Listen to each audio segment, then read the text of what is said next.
Yeah. Woo! Hello, everybody, and welcome to the best and most on-time tech show ever. Well, actually, I haven't verified if it's even like streaming or not. It says it's streaming. Okay, cool. All right, sweet. Chat. I gotta go to advanced audio properties. I'm gonna bring my gain down.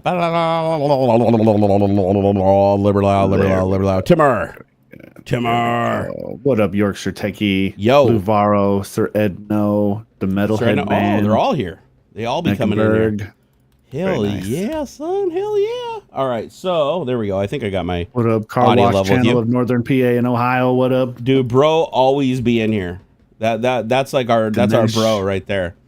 Okay, Gentle so Stone. I think I reset everything. I think from Belgium, right up, man. I gotta open up ground control. I forgot to open ground control to Major Tom. Christmas, Boxing Day, all those and Saturnalia, whatever your preferred. Ooh, Justin Bittner subscribed offline. We weren't even streaming. He just decided to sub just to be that guy. Whatever. He just wanted to be that guy. Couldn't even wait, huh? All right, here's the switch accounts. Okay, wait. Go into YouTube Studio. Still trying to figure out where stuff is after all these years. I'll never get it. Okay, live streams. Come on, baby. There it is. There it is. We are live. Yay, I can see it now. My two favorite AI characters on YouTube. Yeah, we're totally AI, bro. I mean, dude, it's just a matter of time. AI is gonna literally take over everything. Nah, it is, bro. And I hope you're right, because I don't want to be right, because that's a bad day for me if that actually happens, because I really, really, really don't want to have to follow the crowd on that one. Nah. And that's what happens, right? Like when everybody else does something. Hey, Matthew Riley, thank you for becoming a channel member. Woo! Woo!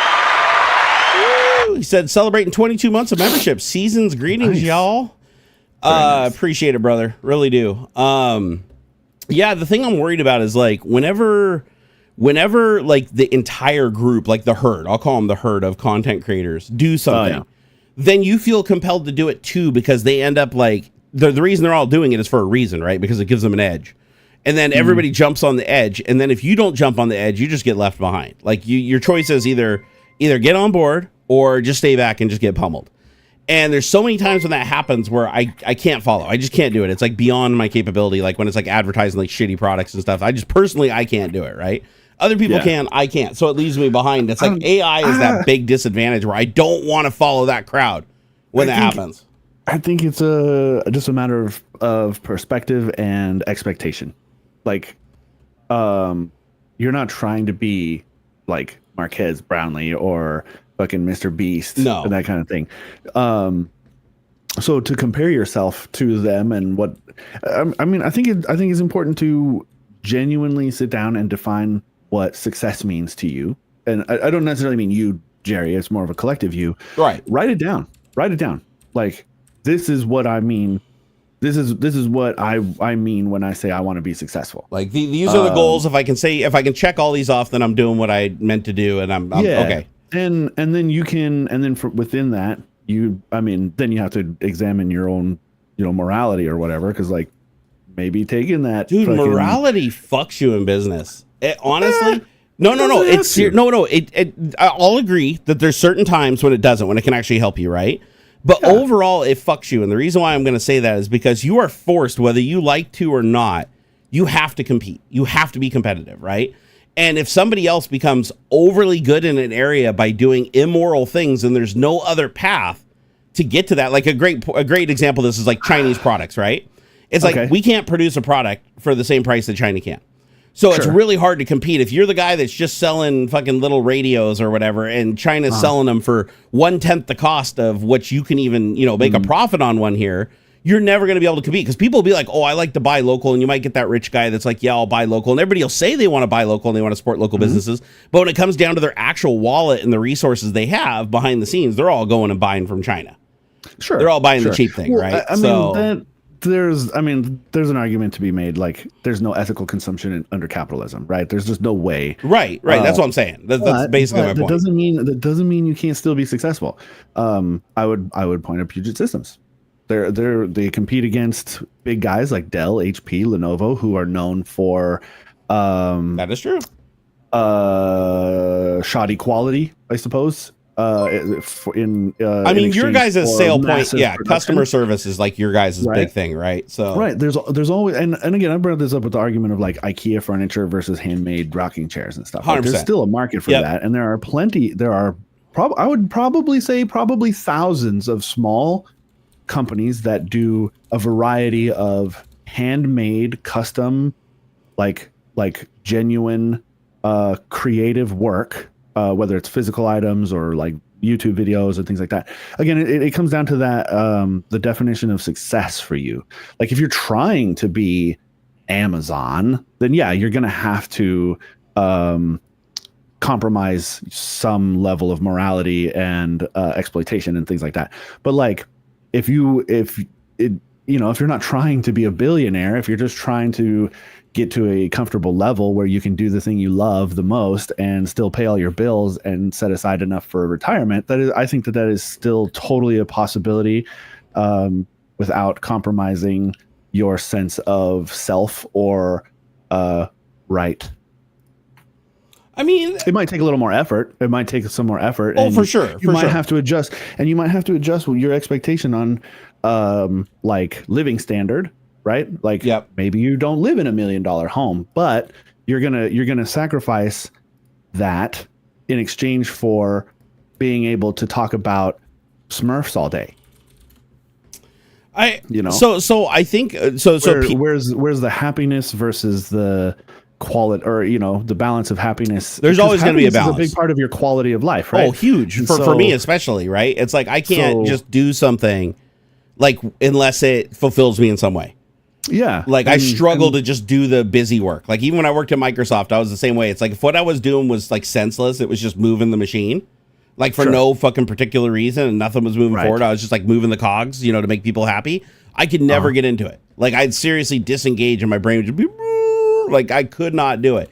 I had to know that I was like making some like useful change, and I was like really moving a needle.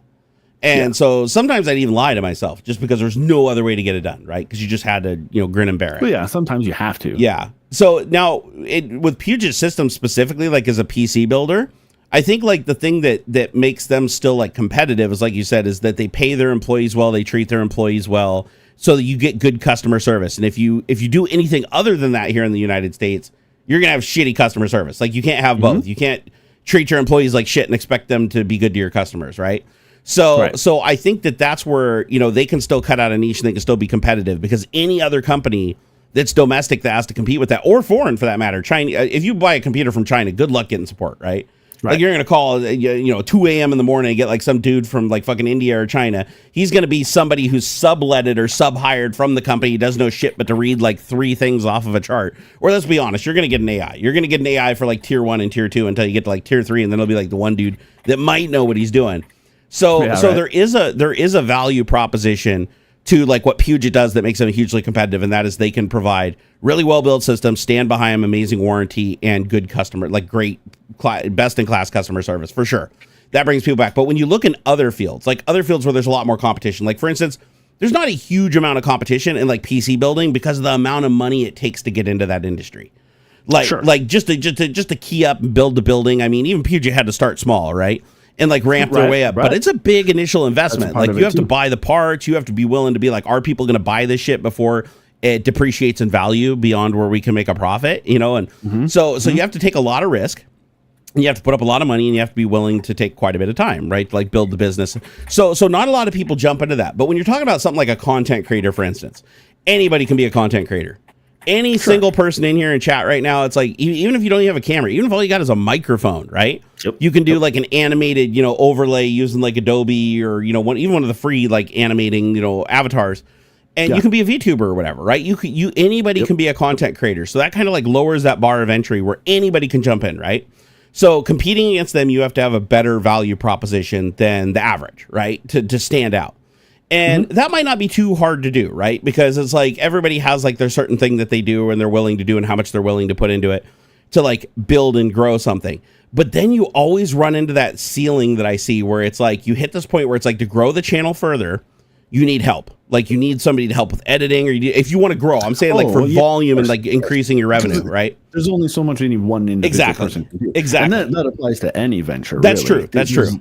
You're going to reach a point where like you can only, there's only so much time. There's only so much knowledge one person can handle and all of that stuff. So yeah, eventually you do have to bring in some outside help, but like that's not necessarily a bad thing either. Like, no, it's not. But where it gets challenging is when you bring ethics into it, because just like with a brick and mortar business, it's like what I pay my employees is going to determine the quality of work I get out of them, right? Sure. AI kind of breaks that a little bit because AI is just it's basically free. like for most people, it's free, or the cost of entry is very, very low, right? Like even if you want to like get API access and stuff like that, legitimately. So you could, there's a lot of jobs where you can straight up like replace the person. Like you might not get the same quality of product, but you'll get the volume and you'll be able to push out a hell of a lot more of it faster. And so you have to make the decision ethically. It's like, do I want to avoid using AI, which means now I have to pay a human and I have to pay them more than I'd pay the AI. Now I get better quality work out of it, obviously, which is going to yield, more views and stuff like that also. But is that delta going to be like comparable? Like if I could crank out 10 videos, for every one video I have to pay somebody to do, and the cost is the same for 10 to 1, am I going to make more on the 10 videos where I employ AI and maybe one person using that AI to get the job done of 10 people? Or do I get like the 10 people and do it and pump out the one video, but it's exceptional quality? Because I will say there are examples of this, right? We see people that only put out like one video, like Mark Rober, right? Mark Rober puts out like one video a month, if that. And then whenever he puts it out, it just instantly goes up to a bajillion views and he makes all the money, right? That's part of it though, right? Is so like, again, like that guy started out small. He did. And is doing a certain volume that he can handle. He probably has an editor. He does now, like for sure. I know other content creators that are fairly big, but still have like a part-time editor, and they're the main person, right? They don't have like a huge team or anything like Linus or whatever. And again, it's about managing that expectation. It's and not just for yourself, but also for your audience. Like Mark Rober's audience knows to expect he's only going to put out so many videos right over a certain span of time. And when you're consistent with that, you build a community that supports what it is you're trying to do. And so then you don't have to compromise your ethics if you build out the audience and a community around what it is that you value. It just might take longer. And that's something you have to accept. Like it is. I'm just, dude, I know you know I'm freaking about the whole AI thing. Like I absolutely am. Yeah. And again, it's the same. It goes right back to the IKEA versus handmade rocking chair. Like you're going to see a bunch of channels. You're going to see a bunch of shitty content come out that is all just AI produced, AI edited, or most people like aren't disclosing it though. over. There's all people stealing scripts and shit and having AI write scripts and stuff so they can fire their script writer. And then they still get the same amount of views, but they're not paying out the same amount of money. Therefore, they make more money. They can reinvest, make content faster, and beat you. There will be by being a reckoning. Yeah, that kind of stuff ends up getting exposed, and the people who are against it will quit. They will not, they'll cancel them. And the people who don't give a shit will still be there. And don't get me wrong, a vast majority of people will not give a shit.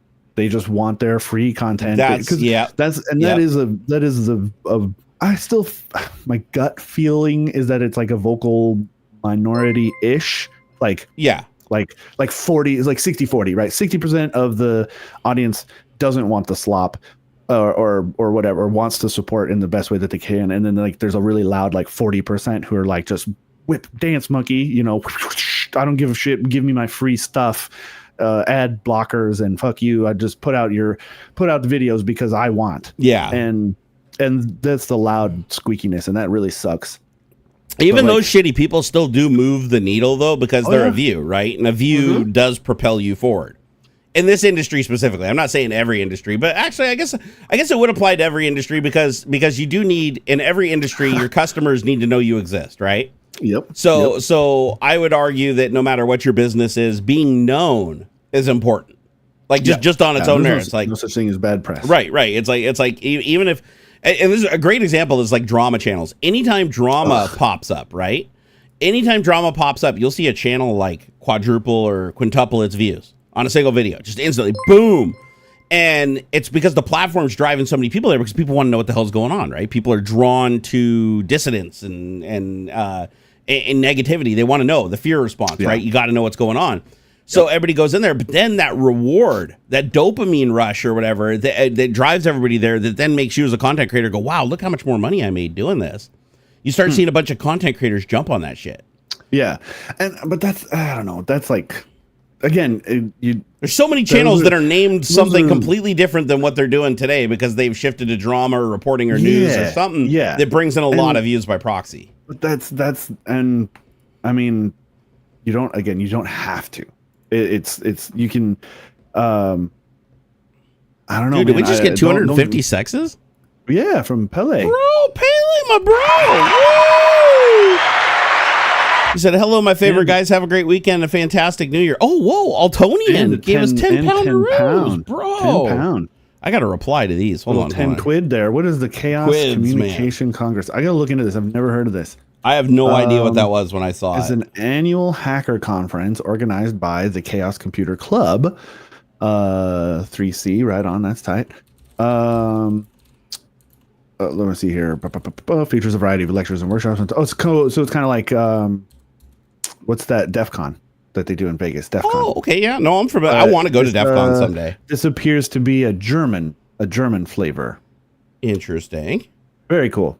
So, dude, if I ever went to Defcon, I would not bring anything. No. They even tell you not bring any electronic thing at all. I wouldn't even bring it to.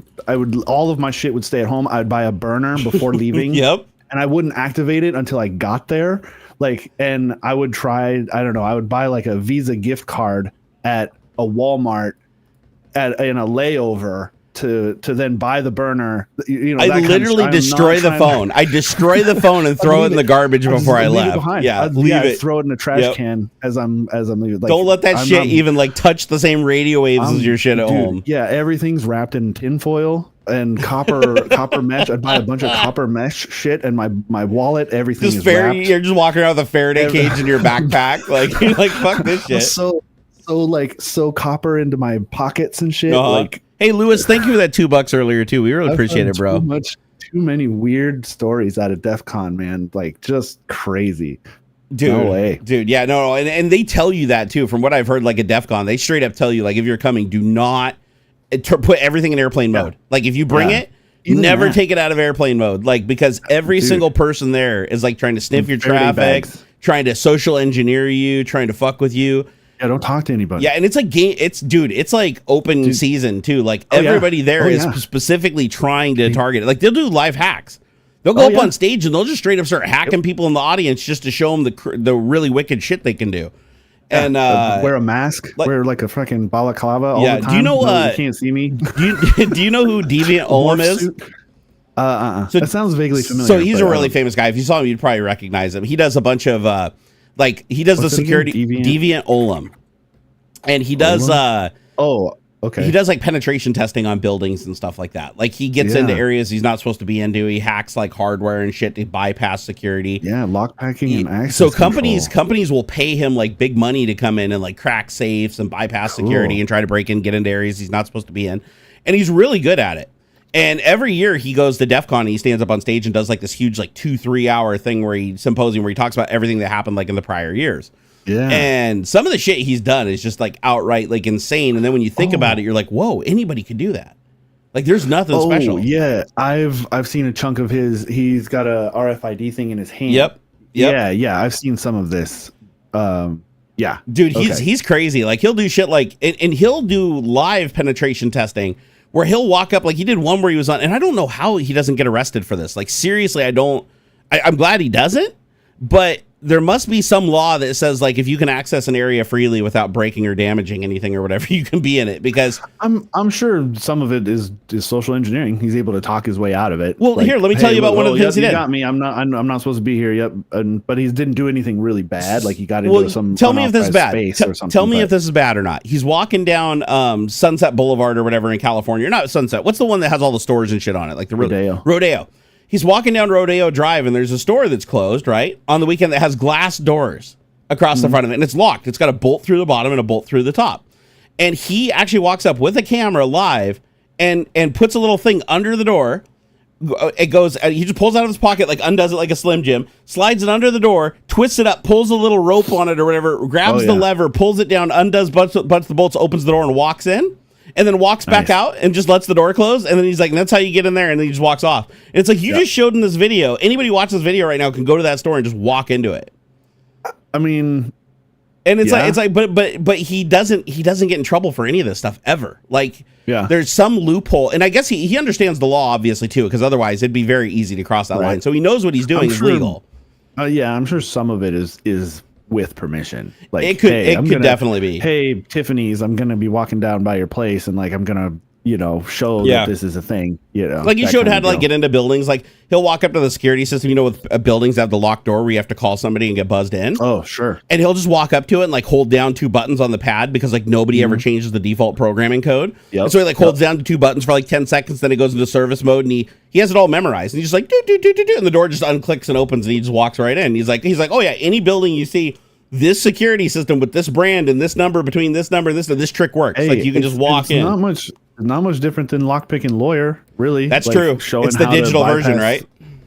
Bypass locks and stuff. Like it's not the knowledge itself that's illegal. It's how you use that knowledge. True. Right? Like, and to be fair, he didn't go into the store. He just opened the door. Like he opens the door to show that it's unlocked, and then he closes it and he walks off. Yeah. And you're like, okay, but now it's unlocked. Anybody walking by next, just be like, oh, here, I can just open up the door and just walk into this place. But when I saw those videos, I was like, man, how the fuck is he getting away with this? Like, there's got to be some kind of legal ground. Like he did a thing with crosswalks where he shows how to always make the crosswalk turn green, so you can just automatically turn everything to red and walk across the crosswalk. And it has to do with the buttons, the way they program the buttons on the modern crosswalks. You like push the button, you tap it like 3 times, then hold it on the 4th one, and then it like goes into programming over, it like blinks an LED, and then you got to do like Morse code or whatever to do the thing. And he's done so much shit. Like he has one funny one where he actually changed the sound. He shows like on your phone how to like pair your phone like Bluetooth, because they didn't change the code. So he said they rarely ever change the code. They always use the same codes for all these things, right? So he like gets into the thing and he changes the sound. So like when you push the button, it's his voice saying he hacked it. So it's like you push the button, it's like hacked by Deviant Ollam, instead of the do. And then he can actually get it to turn like instantly green, where it just makes everybody else go yellow, red, and stop all the traffic so he can cross whenever he wants. And I'm like, that'd be right up there with like the emergency signaling thing, right? Which is highly illegal. Where like if you use like an infrared transmitter to change the signal on the lights. Oh yeah, man. That's illegal as fuck. I remember Dad told me a story. A buddy of his built a light gun. I did. I did too. Like it's basically a strobe light that flashed at the right frequency that the like fire trucks. Yep. Because there's a little. It's not just the red and blues. There's like a little white one in there too that the intersection lights will grab and turns everything red so that they can all it is a pulsed frequency of infrared. That's it. So all you need is a big powerful infrared transmitter. In the 70s or whatever, it was like just a strobe light. It was like a white strobe light. It just happened to bleed out enough infrared that it worked, or was it really white light? I mean, I don't know. I guess I'm not entirely sure. It may have been it may have been an infrared blinker, or the way it was told to me, it was just basically a strobe light that he was able to dial it to the right flashing frequency, and he would and it would it's 14 hertz. 14 hertz. I just looked it up. His lane green or something like that, but he was able to fuck with it, and he eventually got in trouble for it. Yep. But, so if you have one of these bad boys, this is like in San Francisco. If you have one of these little Flipper Zero bad boys, I got to get me one of those just to play around with some stuff. I just looked it up. I think it'd be I'd never try it myself because it's a felony, and it clearly says it's a felony. Yeah, but this right here has everything you need to change a traffic light. I bet. I just looked. All you have to do is there's a program for you download called I think it's called Traffic Lights. Adam said camera strobes at 14 hertz. Yeah, that's all it does. It is just a strobe. You light. literally just strobe the IR because this is an IR transmitter on this. Right. And so it's a transmitter and receiver, and this is powerful enough to change the light. It even says right here, all you do is pulse 14 hertz. And it says, never mind. Okay, it says the video showcase how Flipper Zero can control traffic lights by generating a 14 hertz pulse. Oh, you do have to hook up an octo coupler circuits to control LEDs because the LED in this isn't powerful enough. But it said all you need. It's gotta be pretty bright. Yeah, all you need is an array of infrared LEDs and the Flipper Zero to basically activate, turn them on and off at 14 hertz. And that's it. And it'll automatically change the light to green in whatever direction it's detected from. That's wild, dude. Yeah. Like, and they show right on here in the video, it's like GPIO pin 2, right? If you look on the top of the Flipper Zero, there's GPIO pins. You see those little holes? Okay. So all you do is they're designed to fit bog standard bodge wires, like these little guys here. Oh yeah, you just stick a solid. Yeah, you just take like little wire and you just jam them in the top, right? Sure. So all you have to do is build a little IR array, or you can just buy one on Amazon. All it has to do is be triggered. So an IR LED that can be triggered, and a lot of them have a trigger pin. And you connect trigger pin to GPIO pin, whatever. You put it into the software, you change it to 14 hertz, you hit strobe, and now you just drive down the road, and all the lights turn green in your direction, and you've effectively committed a felony. So much trouble. Oh yeah, don't do that. And here's the thing: you might not be able to see IR, but the cameras in the cop cars can see them, and the traffic cameras can see them. I wonder too if there's a connection. Like how connected like the red light camera is to the actual light, because like if you freak it out, is the red light camera going to still think the light is red, or is it attached so that like when it does flip over to green, like then the red light camera's not going to get you? Because like that would be a trip if it actually the red light camera would catch you blinking. The whole fucking thing would and it'd see you flashing your way through. So like you're gonna get don't do this. There's no way you're not getting busted for it. Yeah, because even if they don't, the traffic camera at the intersection, which lots of intersections have traffic cameras now, that camera is gonna know the time that strobe was received, and it's gonna be able to see every car in the lineup approaching that light. So just through the process of elimination, they're going to narrow it down to a couple of cars that they know. And it's probably going to be the one with the giant fucking IR like array pointing off the top of it. But yeah, don't do that. You get a lot of trouble. You'd have to be so precise with the laser would be tiny. You'd have to be super precise. And again, you would totally get caught. And it just needs to be powerful enough to override coming out of your car. It just has to be powerful enough to override the infrared from the sun. So basically, you just have to produce a hot enough signal that it differentiates from the background noise, the IR background noise. Yeah. I bet you at night it'd probably even be easier. Like you probably don't even need as much power at night to get it to realize that you're flashing it at 14 hertz.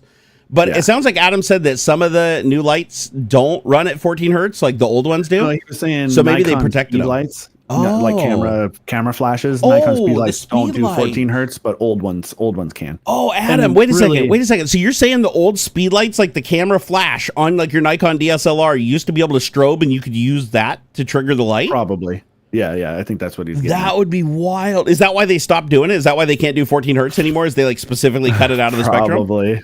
Because they do that with radios. If you've ever tried to buy like a handheld, radio. That has a transmitter in it. They block out a whole bunch of frequencies that you're not supposed to use, like police band and all this shit that you're not supposed to be on, right? But if you buy it outside of the country, like from China, or you reflash it with the new firmware, you can re-enable all those codes and listen to them and transmit on them and everything. I know this because my buddy has one, and we used it to talk to the drive-in at McDonald's. So he basically took over the speaker at McDonald's, and we were parked in the McDonald's parking lot, and he was talking to the people in the drive-thru because he was basically overpowering the signal to the speaker. And I didn't realize it was wireless. Why the fuck is it wireless? How hard is it to run a wire to that thing? I had what was it? It was my dad's walkie-talkies when he was doing apartment maintenance at this one apartment complex. He could fine-tune it to the headsets at the Burger King that was close to the apartment complex. And he could fuck with them because it's wireless. The headset's attached wirelessly to the speaker box out, the drive-through speaker box, and he could fuck with them or catch people talking through the speakers and stuff and on the headsets and whatnot. And same deal, man. Back in the day, wireless was a fucking wild west, man. I had a walkie-talkie thing. It was like a Power Rangers walkie-talkie thing. And if I sat in a particular spot in my house, I could hear the phone calls. I could hear the phone calls on my 900 megahertz 900 megahertz wireless. Yeah, telephone. Back when it wasn't encrypted, right? It was all analog. The 900 yeah, I remember that. 900 megahertz. And I was like, I'd have to sit in like this particular spot in my closet, and anybody who was on the phone, I could hear it. Dude, it was so bad back in the day. It was so bad back in the day that if you had like one of those Con Air, you remember like the Con Air wireless phones with like the antenna that you had to pull out? That's what I'm talking about. So yeah, I used to take one of those and I could walk out my front yard and just like pick up people around the neighborhood. Like you'd pick up little hints of them talking. But it was hard to catch them on the phone, right? Because people don't talk on the phone all the time every day. So it's hard to figure out when, you're going to get a signal. But yeah, if you just took that thing out and just left it off the hook and just listened, every once in a while you'd hear, go pick it up and you're like, oh shit, I can hear the neighbors talking on this thing. And they usually had a switch on the side that you could do like channel A, B, or C, but it was unencrypted. All it did was shift the frequency. So, and usually the phone would like bleed like crazy. So if you had a receiver, anywhere between, even close to the spectrum, it would pick up the signal and you could hear it. Dude, so much has changed. James said, what do you guys think of the new smart traffic lights where it will auto change based on if cars are there or not, as opposed to a timer? I think that's how it works now, right? A lot of those aren't really smart. You can see in the asphalt, there's a loop. There's a loop in the ground right at the intersection. The magnetic detector. And anything with enough metal that comes up along into that space, it triggers the signal. Yep. And those suck. I hate that. They really do. There's a particular intersection really close to my house that there'll be one car trying to get out of like the parking lot that this particular intersection is at, and it'll slow and it's like the main drag and then these two parking lots, and one guy trying to get out of this parking lot will screw up the flow because it's like a major flow line, and then you got to wait for the whole cycle to repeat. And it's like 3 minutes because the loops are only on the crossways, not the main drag. So when the people are trying to get out of this parking lot, it stops the flow, but then it'll sit there for 3 minutes or whatever the whole time is supposed to be. It's not smart enough to know, there was only one car that came through. Yep. And I hate that. If anybody here drives motorcycles and you notice when you pull up the light, it never changes. That's why. Oltonian, if you have like a smaller vehicle, because I used to drive it won't trigger it. It won't trigger it because there's not enough metal. Get one of those big, get one of those heavy duty like fishing magnets. And stick that to the frame underneath on the bottom, somewhere real low down. It'll fix it 100%. It's enough to, because all it does is it just generates an electrical field, and then if something interrupts the electrical field, then it knows something's there. But if you're too small, it won't interrupt it. Like motorcycles notoriously don't trigger those things. I got ignored at a drive-through for the same reason. I scooted my way up to the window, and he goes, "Oh, dude, I'm so sorry." Or like our system, it was either I wasn't heavy enough because it was like a pressure thing, or they had a loop in the drive-through at the speaker. And he goes, "Dude, I'm so sorry." I go, "Well, you got a sign here that says like no scooters, so like I understand if you can't take my order." He goes, "No, that's for like push scooters, foot scooters and stuff. You're a vehicle. I am obligated to serve you." And I'm like, "Okay, man, I really appreciate it. Thanks very much."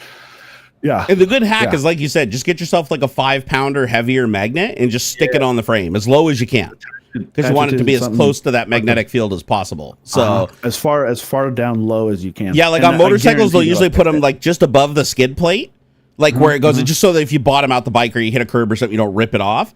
Just above the skid plate on the front, just get it down there where it's like if all the suspension's compressed. Yeah, just like at the bottom of the head tube. Coming down, just so that when you pull up, it triggers that damn thing. Because I remember so many times pulling up and like some dude will be on like an enduro dirt bike that's like 90% plastic, and I'll be sitting there at the light and it won't change, and he doesn't realize that he's not triggering the thing. So you have to like roll the damn window down and like yell at him and be like, "Hey, bro, pull over, get over to the side so somebody else can pull up." Yeah, because they don't understand that's how it's worked. But yeah, it should all be camera now. Like honestly, with all the tech, it should be, because we have the technology. Why not use it? We have it. We have cameras at intersections. Why not use the intelligence of the camera? I mean, you're pulling out license plate numbers. Why not just go? If there's not a license plate number there, don't change the light. Like LA and stuff, bigger cities do have like a system that will control the lights for that reason. Exactly that. Yeah. Okay, so hard drive magnet work. Maybe you might need a few of them. Those are pretty strong because those are heavy duty. Those are pretty heavy, like neodymium style. So Jim, you don't need a 5-pound magnet. You just need a magnet that can generate 5 pounds of force. Yeah, it doesn't have to be a 5-pound magnet. The magnet doesn't weigh 5 pounds. It's able to lift 5 pounds. As a matter of fact, if you want to be, it shouldn't be any bigger than like a hockey puck. So if you want to be really clever, so pretty small. So Jim's our resident smart guy, right? So. Yeah. So Jim, if you want to be the clever guy in your motorcycle, what you should do is just take and run an electromagnet off your magneto. Coil some copper wire, put it on the bottom of the skid plate, run it through the magneto so that high voltage field just basically circulates through that wire, and that's going to generate a massive magnetic field and trigger every single one of those things, and you're going to add ounces to your bike's weight. Yeah. So, matter of fact, that'd be a great product.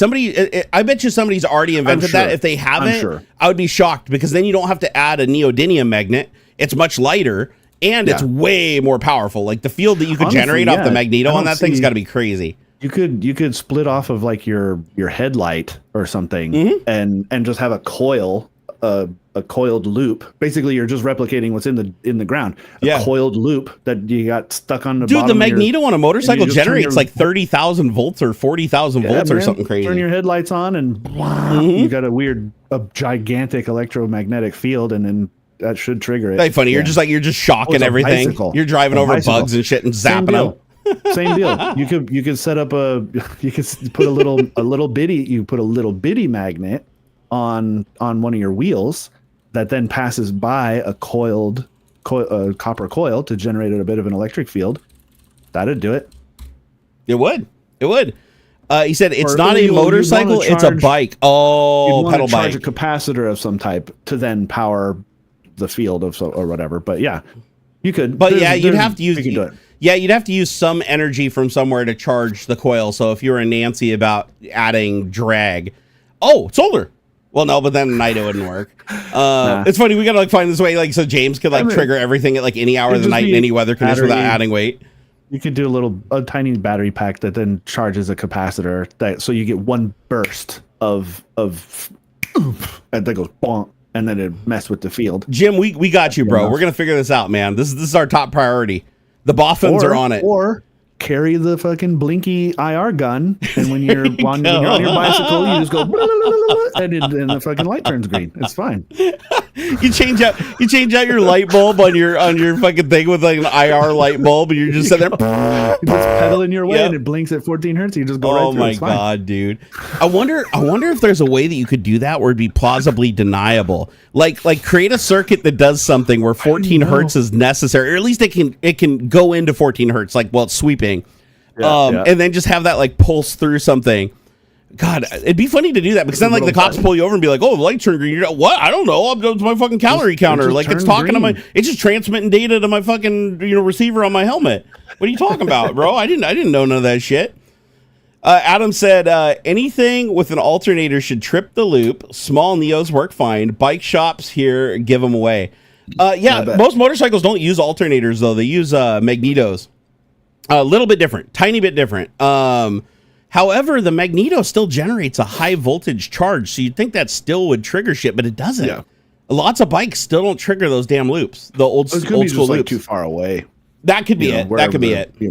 That is true because motorcycles usually do sit pretty high or shielded enough because they're designed to go over shit and up over curbs and stuff where cars really aren't. Right? Cars are designed to be low and generate downforce. Motorcycles are the opposite. Right? You want to go over everything. He said he has a Flipper Zero. You might mount it to the front. There you go. Just remember, you need to build a ghetto IR LED cluster from RadioShack if they're still around. Where's a Radio Shack? Dude, actually there still is. There are still Radio Shacks. I looked a couple of months ago, and I'm like, who the hell? How are they operating? You can't get anything in a Radio Shack that you can't get 10 of on Amazon delivered within an hour. It just seems weird that there's still Radio Shacks out there. Some people need the thing now, or they need local expertise and stuff. I can see where it becomes more of just a little community shop. So let's see. Okay, so there used to be 2 locations in Seattle. They're both closed. But the weird thing is Radio Shack went bankrupt like twice, I think. And there's still stores. And I'm like, how do you have a store when the company went completely under?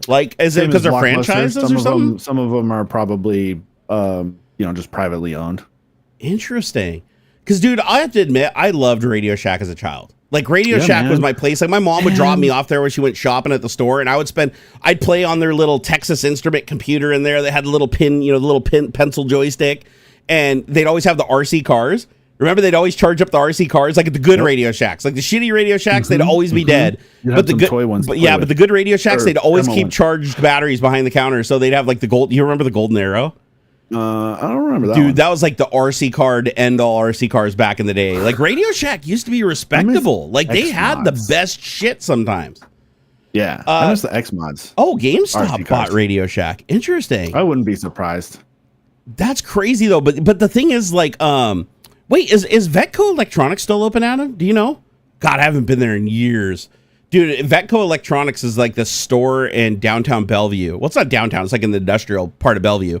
But it's like Radio Shack on steroids. Like if you need any like weird electrical component, like no matter how obscure it is, you can find it at this place. The downside is you have to pay the premium, right? Because everything there is going to be, 10 times more expensive than buying it on Amazon or buying it from China. But again, if you need it today, and I remember I used to go there when I was building my car PC, I needed a lot of really weird specialized parts and, little power supplies and buck converters and all this shit. I'd go there and find everything. There was never a time I went to Vetco and didn't find exactly what I needed within like a half an hour. Like but it's a huge store. It's like two stories packed to and it's not very organized either. It's just like shit is just everywhere.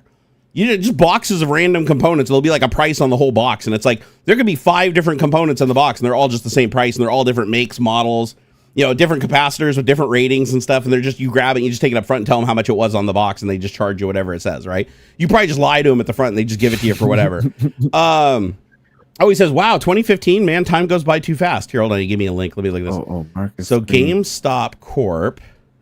Let's see here. So so they went under on February 25th, 2015.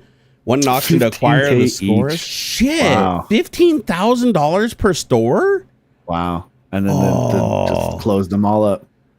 Wow. Dude, you can't start a business for $15,000. And you were able to get those brick and mortar stores for that? My God. So wait, so the ones that are still open, like the oddball ones that are still open in like weird locations, are those still controlled by GameStop then? I mean, that or they were able to like buy out, for something. Now, is this true or not? I heard GameStop was like going under before the whole Game Stonks thing like somehow resurrected them, and now they're like good. I think so. I don't know if they're I don't know if they're good, but they're still alive. They're still alive and around because of that. Because apparently that was supposed to go under. Like they were supposed to be like auctioned off, and like they were dead before that happened. Yeah.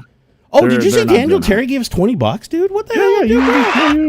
Did I already give him the clap? Oh, okay, sorry. The clap. I'm operating on one hour of, well, it's not even 1 hour of sleep. You did respond in chat. Yeah, so my bad. Well, it's okay. I can respond twice for $20. Come on, man. $20 is $20. Also, a huge shout out to Car Wash. Again, Car Wash, Northern PA in Ohio. That dude is the absolute goat. 2 months as a channel friend. Nice. What does it say? So Stonks saved GameStop. Yeah, I thought that's what happened because they were supposed to die before they did that whole crazy pump thing. I have mixed feelings. On the one hand, I still want there to be like your friendly local game stores, right? I don't agree with how GameStop runs their business. I don't either. Much in the same way that I didn't agree with like Fry's Electronics, how they run their business, and they folded because they were shitty. I want there to be more of these like small a lot of times you'll hear a friendly local game store in terms of like tabletop RPG style, right? Or board game stores. Like there's one in close to me here that that's really cool.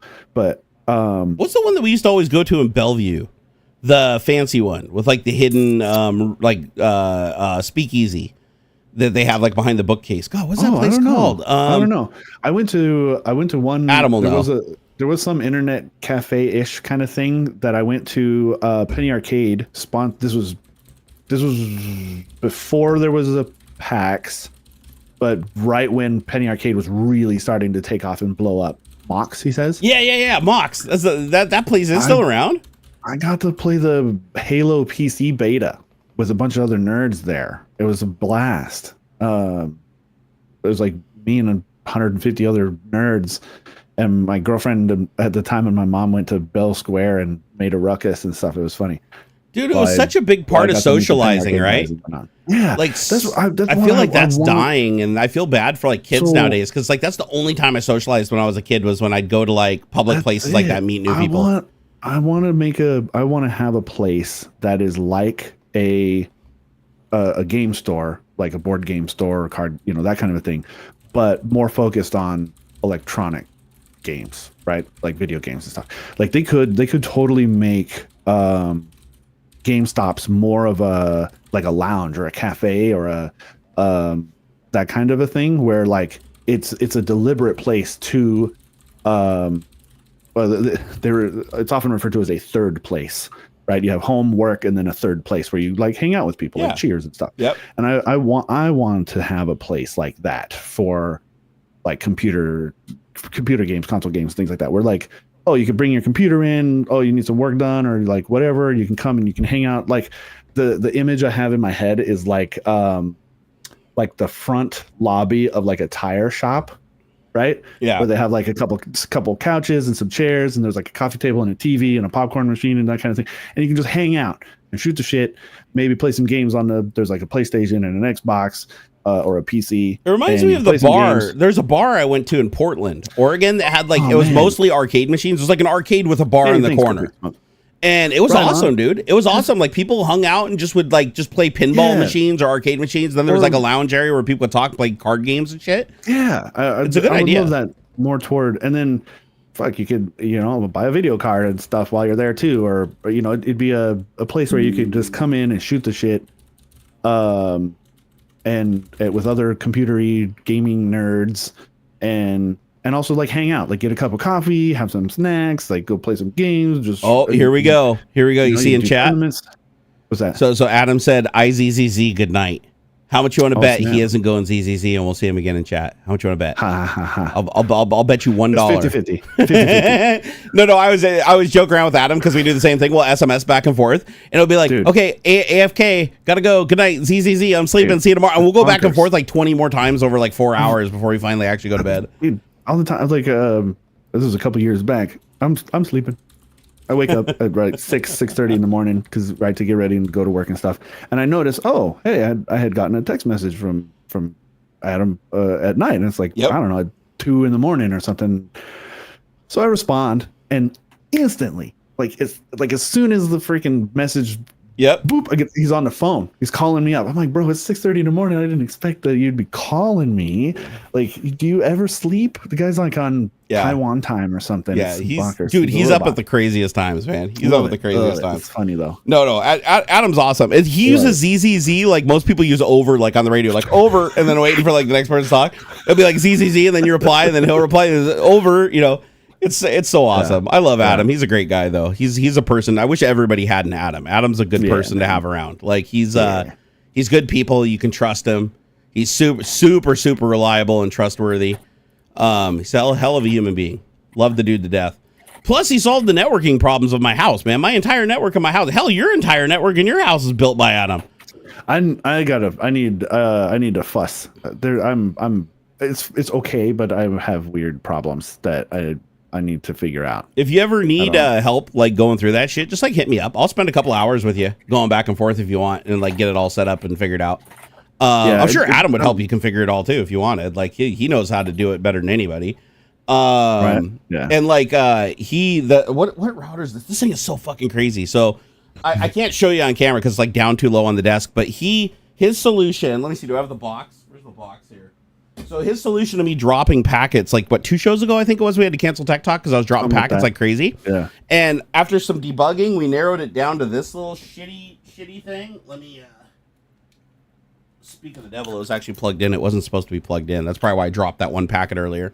But check this out right here. So I picked up this little device on Amazon, right? Okay. This is a PK Night ArtNet transceiver for Ethernet to DMX. So basically, controlling like DMX lighting and DMX like fog machine switches, all my lighting equipment stuff. So this allows me to control it over Ethernet, so I don't have to use a computer to do all the translation in between. This just becomes the little computer on the network. Well, this device must not follow an Ethernet standard because it does some weird fucking thing that causes the switch that I had, which the switch had a known problem. Like Adam even told me what the problem was. I looked it up on the forums. People were having the same problem. But the switch that I had, the 10 gigabyte switch I had a very specific problem where it would drop packets if you plug some devices into it or if you let it run more than a week continuous without rebooting it. Luckily, I never had the latter problem. It was only when I plugged this device in, it would start dropping packets like crazy. And it took me a while to discover that because I never made the connection, right? I went back and forth, disconnected. And there were some other situations too where I could unplug other devices, and if I plugged in, unplugged and plugged in like 3 times, it would start dropping packets. But I could get that switch in a weird state, but the switch never reported anything to me. Couldn't update the firmware on it. It had no logs. Right. So I couldn't figure out what the fuck was going on. And then the networking equipment downstairs is all Ubiquiti, so it doesn't know how to talk to that dumb switch. So it can't tell me what the problem is. Well, his solution, of course, is just buy me like the fanciest, coolest, like freaking 10 gigabyte 4-port switch with 2.5 gigabyte uplink. And it seriously is, it's seriously like CNC'd from a block of metal. Like the router, when you pick it up, it is just a solid chunk of metal. It weighs like 3 times as much as the switch that was like twice its size. And so I plug it in. Immediately, Ubiquiti, when I pair it to the system, pops up and says that there's a loop problem caused by this device. It points to the port this is connected to, and it says that this device is creating some kind of infinite loop on the network. It wasn't like a dual IP address reallocation. It had something with spanning tree protocol or something like that. But it said it was creating a loop of spanning tree protocol, and this is a smart switch, so this switch just disables the port. And so I went through the settings on this, and I found a setting in it that was like spanning tree something. I disabled it, and then it worked. Then I plugged it in, and it stopped doing that, and then it stopped dropping packets. Nice. But Adam had to buy me the new switch. Well, he didn't have to. He was very nice to do that. But the switch was smart enough to figure out the problem, and it told me exactly what it was. The other switch couldn't do that. So I love how Ubiquiti, just like everything is just like spoon fed to you. Like you can be an absolute moron with Ubiquiti and it'll tell you everything going on with your network. Yeah. I love that the other day I was sitting here farting around on the internet and it pops up with a notification down in Windows. I didn't even know it could send me notifications like that. But I get a notification from the router in Windows, and the notification toast that pops out and says, "Hey, you have an intrusion on your network." Intrusion attempt. And I go and look at the logs, and it shows me the IP address, and it was like from somewhere in China. And so somebody in China was trying to log into my router, but Ubiquiti creates a honeypot so that they think they found a vulnerability so that they can try to log in, and then it can log it and say exactly what they were trying to do. So, and that's what I love about it, is it like creates all these honeypots, so anybody that scans over your IP and tries to fuck with it, they get the response that they're looking for, thinking that they penetrated your network, but in reality, they just penetrated an empty void. And then they get logged, and it logs exactly what they were doing, what exploit they were going after, and everything. I was like, dude, this is fucking rad. I love it. I absolutely love it. So I can't recommend Unify enough. Used to be really expensive too. Now it's actually pretty reasonable. Not bad. I was looking at the prices. It's not like it used to be. Like I remember Ubiquiti shit used to be like insanely expensive. Now you can get like some of their switches and shit for like $100. Like it's not crazy. Yeah, it's not bad. Especially if you check like Facebook Marketplace and stuff. Yeah, there's people getting rid of their stuff left and right. What I love is how the ecosystem, just everything works so flawlessly together. Like if you just commit to just saying, you know what, I'm going to make my entire network Unify, right? I'm just going to do Unify access points. I'm going to do all of it. Has all these special features that you wouldn't get if you had like a piecemeal network, right? It's like just kind of like Apple and how their ecosystem works, where it's like they know all the hardware that's in their ecosystem, so they can do stuff that other people can't because it's not standardized, right? Yep. And so a great point is like the access points. Like I have an access point that has a radar in it, like an actual like radio transmitter that can find all the walls in my house and map out my house and figure out like where the signals are. And then it can communicate with the other 2 access points that don't have that feature, the cheaper access points. And it can tell them what channels to be on and what signal strengths to use to give me the most optimal mesh network in my house. And I'm like, that's like cool shit I've never seen with any other networking equipment. Like where you plug it in, it just does that shit. Why would anybody want to hack Barn? Dude, anytime you're known on the internet, everybody wants to hack you. Right. Like seriously. And honestly, most people that hack you, like they don't even know who they're hacking. Like when I got hacked, like last year, it was about 2-3 years ago. It's a while now. It's probably 3 years. Remember when I had that huge hack where somebody basically took over my YouTube channel? They got my token. They took over like all my accounts, and they did it through a breach with 1Password. When I was using it, like, or LastPass. I was using LastPass, not 1Password. Oh, yeah. LastPass had a breach. Right after the breach, I get hacked. Like, within 48 hours of the breach. And I'm like, fuck. And the reason I got hacked was because my backup codes for my 2FA were stored in the vault that got hacked. And so they ended up getting everything. And I thought that it was an attack on me. Like, they took over my YouTube channel. They were running, like, Elon scam streams. And I was like, oh, my God, these people are targeting me. They had no idea who I was. My account was literally sold on the dark web. Like somebody just found out about the hack, pulled all the info from the database, took over the accounts, changed the passwords, and then just sold them to somebody else who used them for like nefarious shit. And it took a year to get back most of the accounts. And I still only got back like 75%. The other 25% either got, destroyed, like completely shut down, deleted, or they're just locked up and nobody can log into them ever again. And I had to change all my bank information, all my credit cards. I had to go in and lock down all my credit because, people were like filing credit left and right because as soon as I got hacked, all my identity got stolen, social security, all that shit. So now I have to have like monitoring on all that. But it was terrifying. And I thought that it was like somebody like personally going after me. And it wasn't until later that I found out that no, these people just blanket attack everything they can. Like they don't care if you've got 1 million subs or 5 subs. That's like if they come across your login credentials or your cookie or your 2FA and their little bot can weasel its way in, you just get added to a list that just gets farmed out and sold to the highest bidder. And so it made it feel a little less personal, but I was like, God, they didn't get much out of it either. It caused me like a year of strain and just so much stress for weeks. Like I lost all access to my banks. I couldn't pay my bills. It was a fucking nightmare scenario for me. And all they got out of it was 30 minutes of running an Elon Musk scam stream for crypto on my YouTube channel. And every other account that they hacked basically got shut down before they could do anything with it. Like, I was like, so they really got nothing but like 30 minutes of running a scam stream where like the 1,000 people that were viewing it were bots. Oh, man. So they probably didn't even make a single fucking dollar off of me, but they caused me like a year of, and that's what sucks about these fucking people is they have no empathy for the people that they're destroying. They don't even put it in their mind, right? They're just like, oh, whatever. It's just, it's a thing. Like, oh, we send some ones and zeros. It does this thing. Maybe we make some money and they throw you away. They don't care. What's that? Oh, James was asking how much performance drop do you get with Ubiquiti Mesh Network? Because I know all mesh networks, there's some performance loss across the pods. My ping over wireless in my house is usually between like 1 to 2 ms. And then wired, it's under 1 ms everywhere. Like, right. I can't even tell you. It's like measured in nanoseconds at that point. But if you're talking about like the mesh networks, like the actual Wi-Fi access points to the network, it's like 1 to 2 milliseconds. Yeah, I mean, I guess actually, I think I can answer that directly just by looking. Yeah, you're all running a test right now at a client that I know is on the network that would be wireless. This is wild, though. I'm getting my full bandwidth. I'm getting my full gig right now, upload and download, which I never got with any of my other access points. Every other access point I used, I couldn't even come close to this. Yeah. So now I'm getting, 985 megabits per second upload and download. Let's see. It's freaking wild. So none of my Wi-Fi stuff can do gig wireless. It's they're all Wi-Fi 5 stuff, which is plenty enough for everything I have. Okay, I just verified it's 1 ms. It's just one millisecond. How do I check? What I did is I just ran a ping test from the phone and I ran a ping test from my wired network and I just subtracted the average ping. So like on my computer I was getting 5 ms, on my wireless on my phone I was getting 6 ms. So it was 1 ms to the same target roughly. I know that's not like hugely scientific, but yeah. Hey, I want to thank Cryptic Smoke. Cryptic Smoke just threw us a 20. Woo! $20. Hell yeah. Cryptic Smoke making it rain. We appreciate it, brother. We really do. Also, Altonian, thank you for the $12.62. Just wanted to thank you again for that. What is this? There was an update on the train repair lockouts. Spoiler alert. No idea what covered. Okay, so I'm guessing that had something to do with trains, that somebody was gaining access to something that they shouldn't have had. Michael R. Media, thank you for the $5 super chat. He said, Happy New Year's, y'all. I hope you guys had an epic Christmas. Aux, your new background is dope. Any cheap headphone recommendations from either of you? What do you mean by cheap? Yeah, I guess cheap is relative, right? So these are Bear Dynamic DT770 Pros. I think these ones are the 80 ohm ones.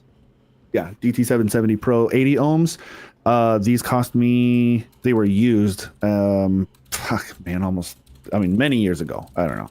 And they cost me like $112. They were like an open box thing on Amazon.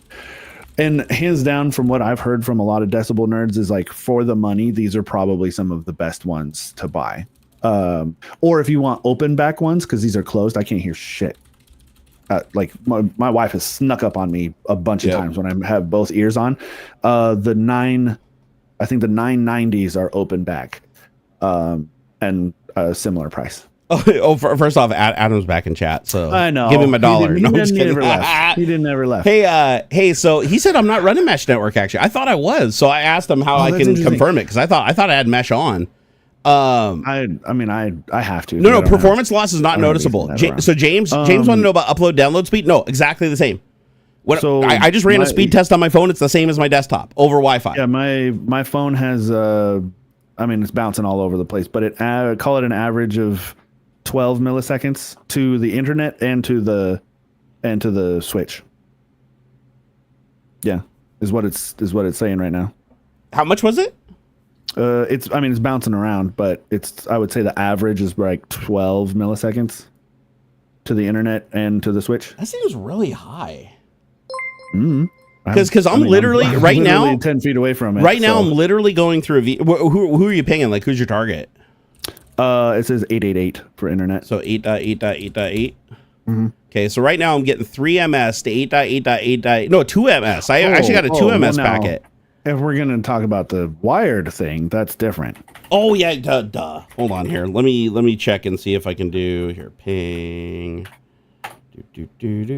Yeah, I have 5 milliseconds for my PC here. So let me do my speed test here.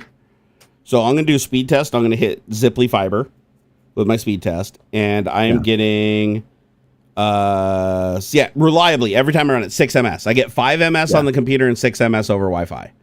Wow. And I can't test to 8.8.8.8 because I don't have a ping app on here. So, but I do get the full bandwidth. To James Janus, he was asking, like, if you lose any bandwidth. No. Oh. Like, it depends on how much interference you have on the channels and everything. But with the setup I have, where it's using the radio and the second access point to figure out, like, what the spectrum is with all my neighbors and then finding, like, the perfect sweet spot, I'm literally getting my full 1 gig up and down over Wi-Fi. Like, I don't even know why I'm even running wires in my house. It makes no sense to run wires right now because I get the same performance over wireless that I do over wired. Give or take 1 millisecond. Like, 1 millisecond is not noticeable. I would need more of the U7 Pro access points to get full gig bandwidth on the Wi-Fi. Willie wanted to see Bat Knife, so I had to yank it out. Oh, like, no, Bat Knife! Yeah, still hanging by a WD green magnet under my desk. My throughput to the switch is 130 megabits per second. It's going down now, but that's probably because like the overall bandwidth is being sucked up by me streaming the TV upstairs and all the other devices. Yeah, you're gonna have a little drop, right? Yeah, it's fluctuating. Here, I'm gonna try. Networking guy in chat said use speed.cloudflare. Is it speed.cloudflare.com? I'm gonna try that on my phone. I'm gonna see what we got. Okay, so I'm running the test right now. I'm getting the latency. It is very noisy around here. There's like 57 freaking wireless there are so many Wi-Fi networks around. Oh yeah, same here. So, same here. My neighbor, like 30 or 40 of them. Yeah, finding a clean channel, finding a clean spectrum is very tough. Okay, so right now on Cloudflare, I'm getting 9.5 ms, which is really high. Like, I shouldn't be, like, I don't get anywhere near that with speed test. But yeah, same thing. I'm getting 900 over 900 megabits per second upload and download continuously. Yeah. Oh, my jitter is 2 milliseconds, and it's 1.5 on the PC over wire. Yeah. Yeah, nice. So, this is, actually, I probably should close that so I'm not just, like, fucking eating all my bandwidth here. Just leave a bandwidth test running indefinitely in the background. Actually, that's a pretty cool site, the speed.cloudflare.com. I've never actually used this. Did you see that? Dude, it has a ton of data. Like, it makes speed tests look like weak sauce. Oh, no, say it again. It was it's speed.cloudflare.com. And it's basically, it's kind of like speed test, but it gives you a shitload more information. Like, it shows you, like, on Google Maps, like, exactly where the physical server is located. It shows you your packet loss, jitter, latency, 0% packet loss. And you can run it continuously. For me, it says video streaming great, online gaming great, video chat great. It gives you your IP, your public IP address, the network that you're routed through. Gives you your unload latency, your latency during a download, your latency during an upload, your packet loss measurement. It gives you different bandwidth tests for each different packet sizes, upload and download. This is fantastic, man. Neat. Yeah, this is baller. I'm bookmarking this shit. This is gold, man. So if you guys have never used this before, this is a good one. I'm gonna drag that over and stick that on my desktop. Yeah. I have a complaint with Microsoft Edge. Anytime you drag a shortcut, even if it's a website that has an icon, it still uses the default Edge icon instead of using the icon from the website for the shortcut. Oh, I hate that. Theodorus, thank you for the $2.01. He said, "Happy holidays. You guys are awesome." Oh, we appreciate that, brother. Thanks. Really appreciate it. Sorry I was gone so long during the holidays, guys. I was having a hell of a time, man. I was in a really dark place. It always happens. Yeah, man. It's the holidays. But this year it was like especially bad just because the whole financial thing, and I couldn't help. You know, like Xander had a really small Christmas. Like this is the smallest Christmas we've ever had for him since he was born, really. But I'll tell you this, dude. I am so proud of the kiddo. He literally said it was his favorite Christmas. Like even though we like literally set up like a tiny little tree the night before. House is destroyed. He maybe only got like 3 or 4 physical presents, and they were all like very modest, cheap things. And he couldn't be happier. And we spent the whole day just playing like Trackmania and watching funny videos on YouTube and shit. And he said, "Oh, I loved it. It was great. It was amazing." And that was such a relief to me after that. 'Cause leading up to it, I was just like, man, I failed so bad, and I felt so bad for it. But no, it ended up being like a really, really nice Christmas, and we all had a lot of fun. And my wife made. Ended up getting too late to make like the fancy dinner she wanted to make for Christmas. So I was like, "Oh, don't worry about it. We're all having fun. We're doing our thing. Let's just eat, whatever." And the next day she made like the most amazing Christmas dinner, like on the day after Christmas. It was like the best meal she'd like ever made ever. Like she went out and did the Traeger and put a freaking roast, or what was it? Prime rib. She put a prime rib on there and smoked it for like 8 hours. And it was, it was delicious. It was absolutely delicious. Like everything she made turned out like absolutely flawless. And she was like super, super happy and proud of herself. And I was like, dude, this all went great. It went great. So it just goes to show you don't have to, blow a bunch of money. You don't have to do this big grandiose thing. At the end of the day, it's like just being, with family and friends and stuff and hanging out and just doing shit. At the end of the day, that's what makes it special. Not all the stuff, all the commercialism, if you will. James Jada said, of all the Christmases, what was your favorite gift you ever gave Xander? Honestly, and I can say this with absolute confidence, it's the freaking Quest 3. Like, he has embraced VR his entire... Because he's homeschooled. Xander's homeschooled. And so VR is his social outlet. Like, his friends are in Rec Room. Like, he met... Like, most of his friends are in Rec Room. Like, so rad. So he goes in there every day, spends probably 4 or 5 hours in Rec Room doing, like, all... And it's very physical. Like, he's out there doing, like, parkour and stuff where he's, like, moving his arms really fast and running in place and stuff. So he gets a hell of a lot of exercise from it. He meets a lot of really cool people and friends, and he's really sharpened his social skills. And he handles trolls amazingly. Like, honestly, I wish I could handle trolls like he does. It's the most amazing thing to watch. Like, I could learn lessons from this kid. And so it's like his biggest outlet to the world. So of all the things I've ever given him, that's the one thing that it probably has affected his life the most. Like as far as not just being a toy he plays with every once in a while, or, it's like literally his escape, his social life, his exercise. Yeah. And he's really good at it too. That's the thing. It's like he has mastered like all the games in Rec Room, and there's like thousands of them. Cool. Like you just fire up any game, he'll kick your ass at. Doesn't matter if it's paintball, doesn't matter if it's parkour. Although we recently tried Gorilla Tag. Has anybody here tried playing Gorilla Tag? I had no freaking idea that game was so hard. I watched so many videos on YouTube of like these guys swinging from trees and jumping around and stuff. You have to physically move yourself in the world by using your 2 arms to like lift your body and move yourself. Even rotating. To rotate, you have to physically rotate in real life. You can't play it just sitting in a chair facing forward. Okay. You have to move your entire body, your arms, everything. Wow. And you have to time and move like perfectly to execute. Like just moving in a straight line at any amount of speed takes a shitload of energy and concentration. So when I see these kids like whipping through trees and flying off shit and stuff, I'm like, how in the hell are they doing this? Like even Xander like scratched his head. Like we played it for like 15 minutes. We're like, how the hell are people even moving? Like, and the second you join the game, 5 people are like, standing around laughing at you. Oh, newbies, we've never seen these guys before. Oh, let's watch them struggle, because everybody that plays that game struggles in the beginning. But if you've not played Gorilla Tag, give it a try sometime in VR. It is literally the hardest thing I've ever done in VR in my entire life, and I've done a lot of VR experiences. What about favorite not VR? Oh, like as far as not VR present, what would be the favorite? Shit, that's a hard one, because he loves everything.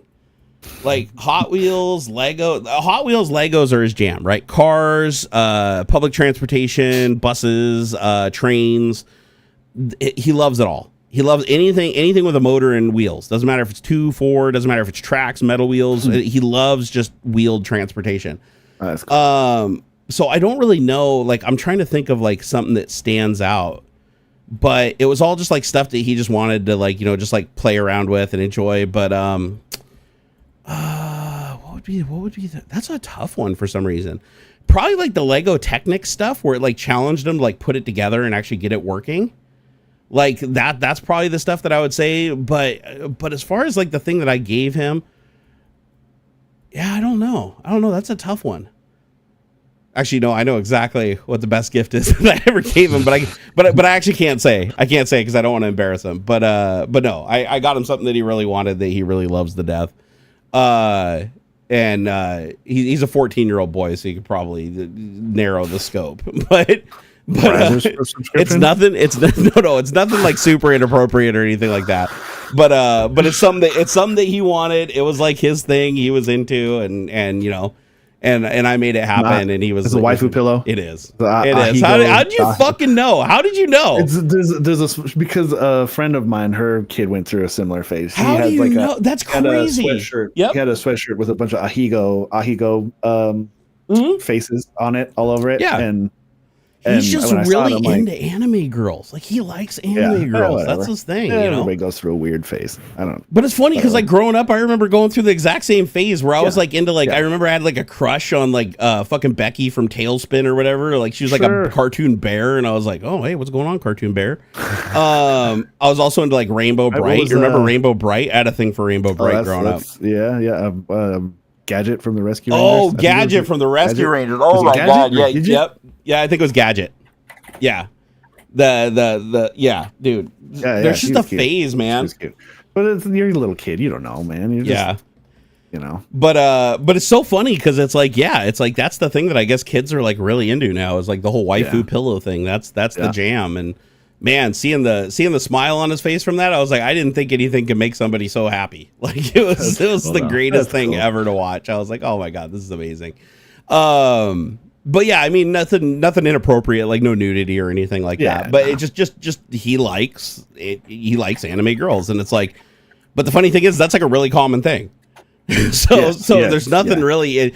But at the same time, it's like, I'm a father, and it's like my son now is like 14 years old, and it's just crazy to see that transition where you go from just like the innocent kid that has like no interest in any of that stuff, and then you instantly, like overnight, it seems like you transition into, you start noticing girls, you start noticing or boys or whatever, right? Whatever you're sexually interested in.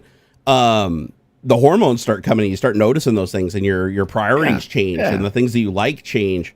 And as much as that's like a new thing that comes in, it colors everything else.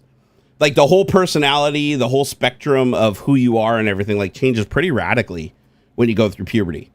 And it's interesting to watch as a parent. I feel bad for my parents though. Like, looking back, I was so bad when I was a kid, dude. I had the stash under my bed, and I was like hiding shit left and right everywhere. And I every BBS at bulletin board system was pre-internet, right?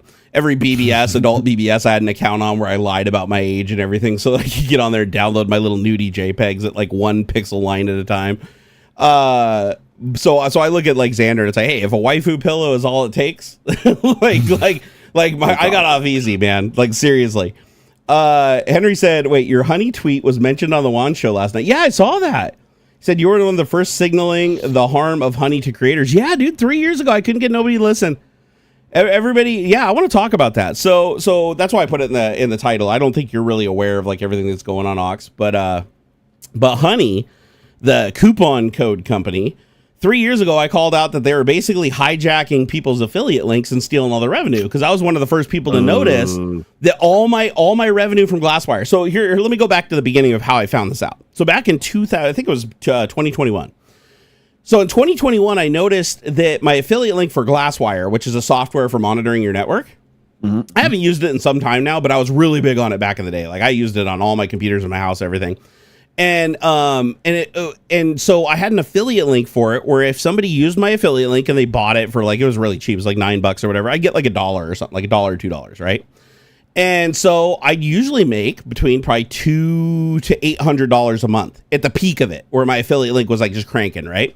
Nice, and then once it fell off, I was still always getting at least $100 to $200 every month, like reliably. Like, that was just from the residual traffic coming in from the video. And then I noticed 1 month it's zero. Literally just dropped to zero. I thought they invalidated my affiliate link. I thought my affiliate link ran its course and it was dead, but no, I clicked on my affiliate link. I went in and it shows up in the dashboard as a view. And I'm like, as an impression, I'm like, okay, this is weird. What's going on? So I asked I posted a tweet and I asked some people about it. And another creator came forward and they're like, yeah, I noticed that mine also went to zero this month. I was like, okay, what the fuck's going on here? So then somebody chimed in and they said, hey, are you by chance using that honey plugin or whatever? And I was like, oh, honey what? Like at the time, I didn't even really know what it was. Other than I saw content creators talking about it all the time. Oh, install honey, it's free. Well, now I found out why everybody pushed it so hard, because honey was literally paying $1 per sign up. So if you could get somebody to create an account, they didn't have to install the plugin, just create an account on the website for free, you'd get $1, which is unheard of. So I bet you, Linus was probably making like tens of thousands, if not hundreds of thousands of dollars at the peak of that sponsorship. But here's what they were doing. Honey would take the largest creator discount code and they'd move it to the top of the list. And if anybody clicked on any other affiliate, so somebody came to my video and watched it, and I'm like, hey, click my link for 10% off Glasswire or whatever in the video description. They click on it. That honey plugin will in real time replace that link with Linus's link. And then the money goes to Linus. So every other content creator for like a couple of months, every single click to the affiliate would go to whoever the top listed link was. But then it got worse, right? And this is no fault, just so you know, there's no fault on Linus. When Linus became aware of this, he actually cut off his sponsorship with Honey, and I believe he even removed his code from contention on that list. But here's the thing. What would happen is they would feature the top discount until they got a better discount code. So then Honey would approach the company and be like, hey, we want our own affiliate. And then Honey would put their affiliate, once they had an affiliate successfully with the company, they'd stop putting in the affiliate of the person that was like, shirking their product, and they put in their own affiliate link. And so they started intercepting everybody's ad revenue. And they even did this on Amazon. So if anybody went to Amazon with the Honey plugin installed, it would replace your 30-day.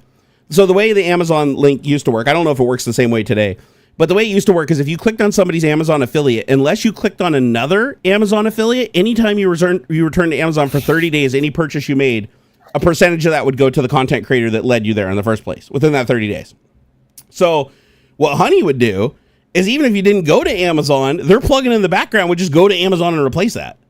Wow. Like automatically. So when you go to Amazon, you're no longer using that. Even if you click on that person's affiliate link specifically to go to that product, it will swap in their ref code into the URL and still take you to the same item. So the user was none the wiser. They just show up and they're like, oh, I clicked the affiliate link. It took me to the thing. I buy it. But then that money would go to Honey. So Amazon ended up combating this and forbidding Honey from creating affiliate links. So they basically blocked them. So then I started getting my revenue, because I also lost all my revenue from Amazon for a month or two also. So in total, I probably lost like $10,000 because all my affiliate links basically died. And it wasn't just Linus was the one I found that was taking all the Glasswire revenue, but there was other ones I had for other companies like Rad Power Bike and shit that were going to other content creators, not me, when they were clicking my link. So I lost, back then, that was when all my revenue came from, like 90% of my revenue came from affiliates. And so I lost all that, and I was like, holy shit. So I investigated. I found out what the problem was. I tried to contact Honey. They ignored all my requests. I created multiple email accounts, approached them multiple times. They'd answer any other question, but the second I mentioned this, they would just ignore me and never reply. Mm-hmm. I exposed it all publicly, and everybody was like, oh, you're just whining. Oh, who cares what it happens as long as we save money? Fuck that. Like, it doesn't matter.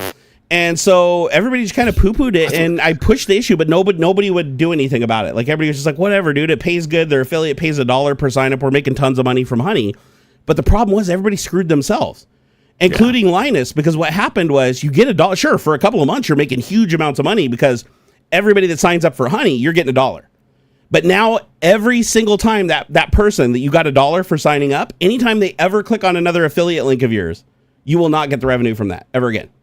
So you've basically cut off your revenue from every affiliate from that point on by signing that person up to Honey. It's like, yeah, you get the $1, and that's a big thing for, to get somebody to sign up for one thing.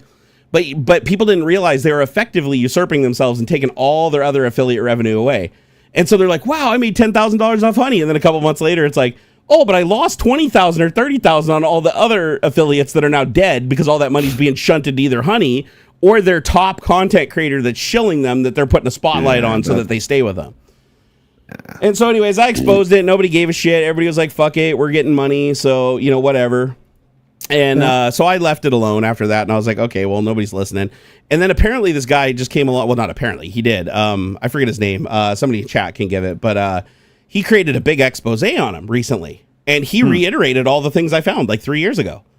And now it went like hyper viral. Everybody's on it. Content creators are all making videos now, like talking about how they're breaking off their relationships with Honey, or how Honey screwed them too, and they figured it out and they walked away from it. But it's just so it's so sad, because it's like 3 years ago I called this out and I saw exactly what they're doing. Nobody gave a shit because of how much money they were making.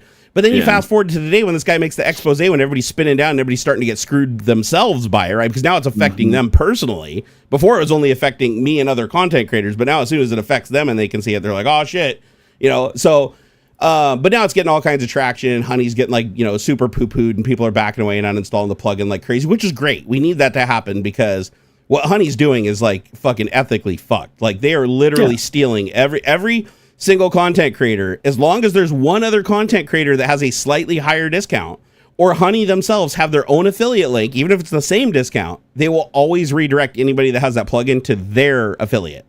And the user will be none the wiser. You as the consumer will still think you're benefiting the content creator by using their affiliate link, but you absolutely aren't. And Honey's just taking the money. So Honey basically found a way to just put a shim in place. It's like what's that movie, Office Space or whatever, where they try to shave like a penny off every account or whatever. Yeah. They effectively created a way to like shim a plugin in place that just transfers every other content creator's revenue to them by default. And somehow they got away with it for years and made, you know, millions and millions of dollars. And then it was Megaleg. Yeah, Megaleg. Megalag is the guy who made it on YouTube.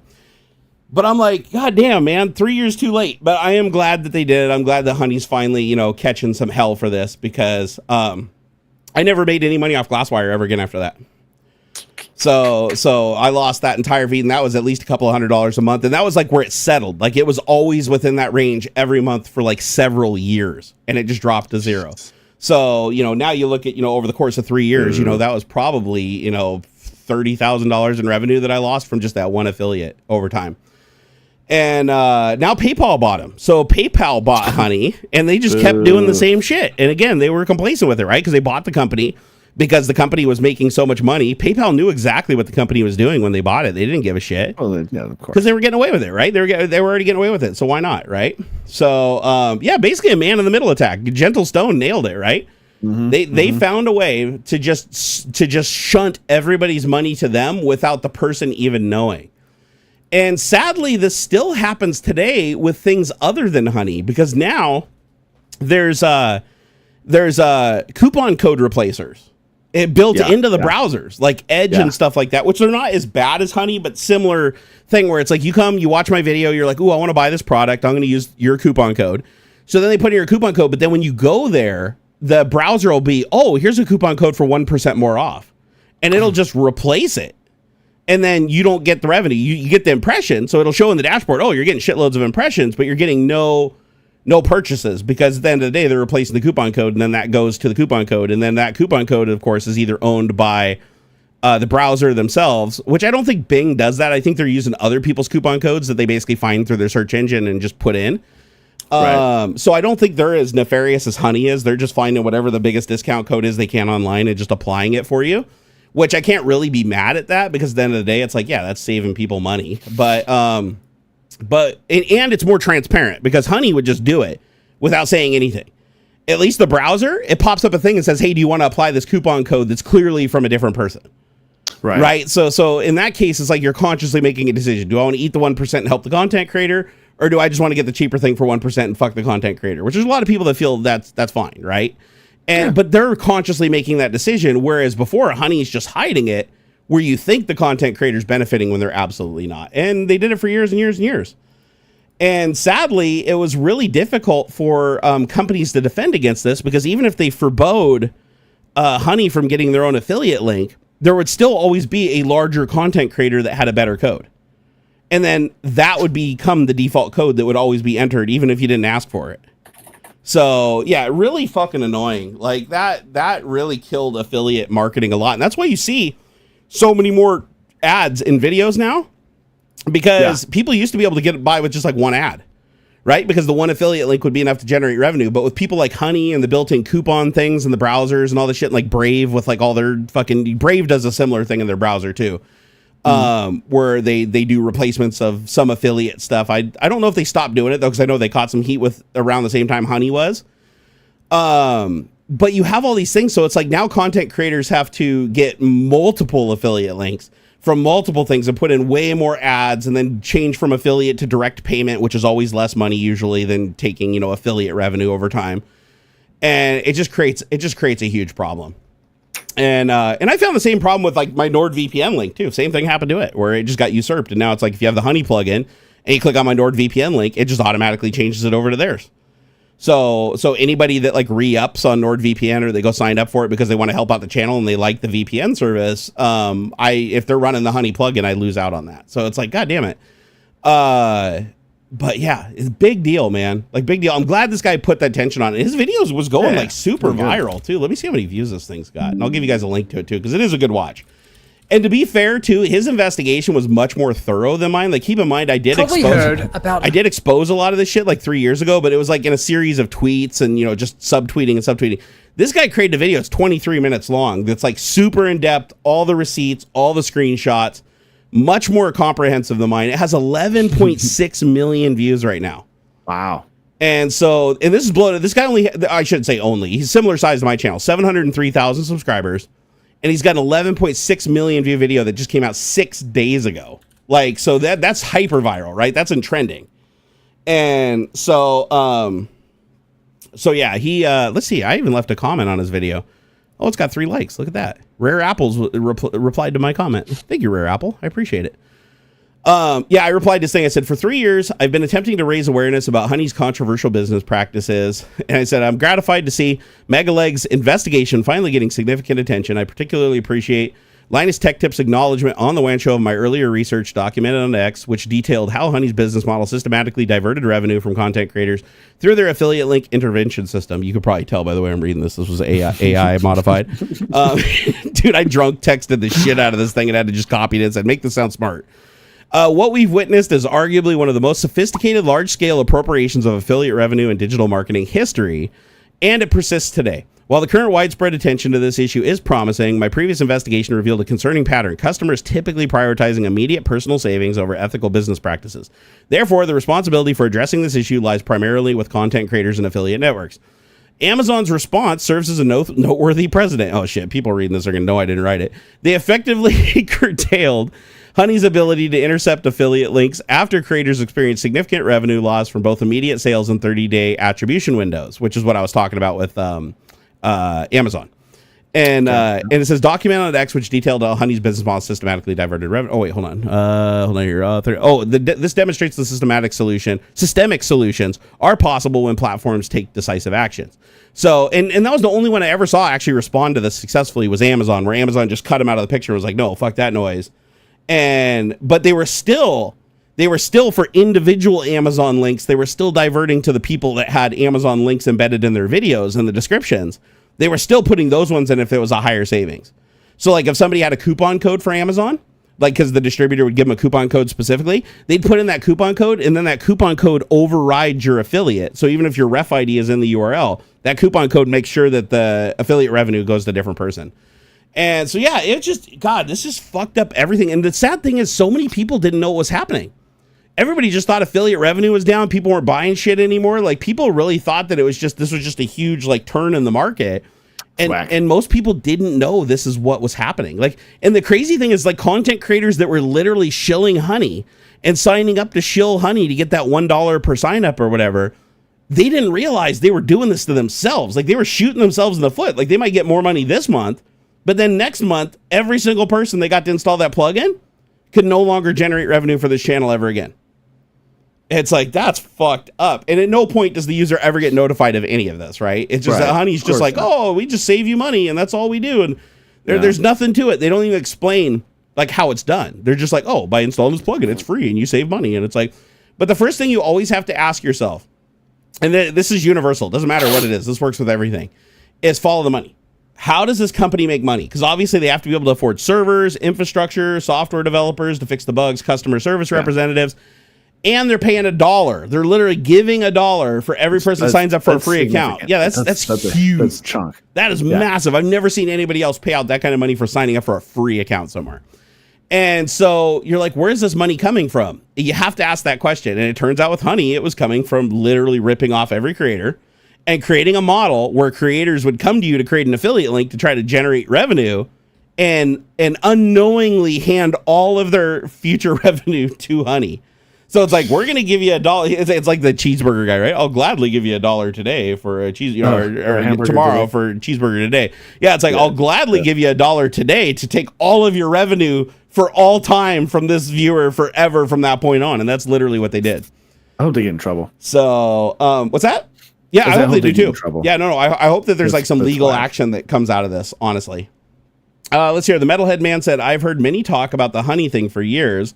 Linus did a video on it years ago saying how he won't work with them anymore. Yeah, and I appreciate that. And Linus even said in the WAN Show video that like one of the reasons why he left Honey was because he saw my posts on X. Like he actually went back and actually put screenshots in the WAN Show of my posts on X saying that 3 years ago I exposed this, and that's when he stopped doing business with Honey. So at least I got through to Linus. And the reason why I got through with Linus is because I did tag him in the mentions years ago because he was the code that was replacing mine.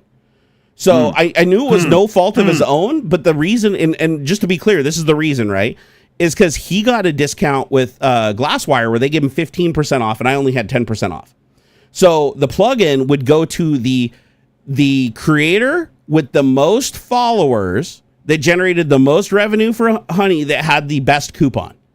So that was the criteria. So if there's like 5 guys at the top that had 15% off coupons, it was whoever generated the most revenue for Honey through signups. They would be the coupon that goes to the top. Therefore, they make the most money. Therefore, they keep perpetuating it and they keep pushing it more and more and more, right? So it's like the model was designed to try to get the biggest players with the most viewers to convert the most percentage of their audience the fastest, right?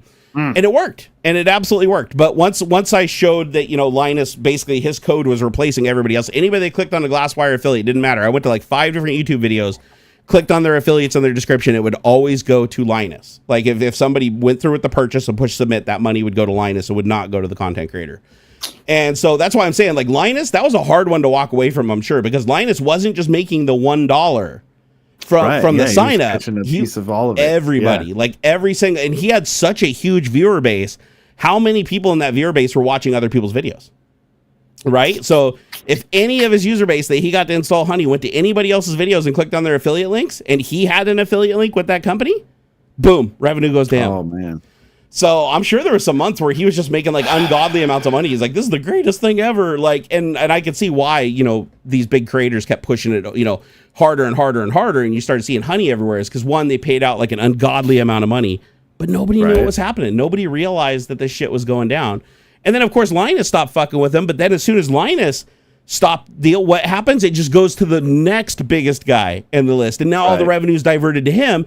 And then he's like, holy shit, now I'm making 10 times the money every month for all my affiliates. And now, wow, I'm doing so great. I'm going to push Honey even harder and harder and harder.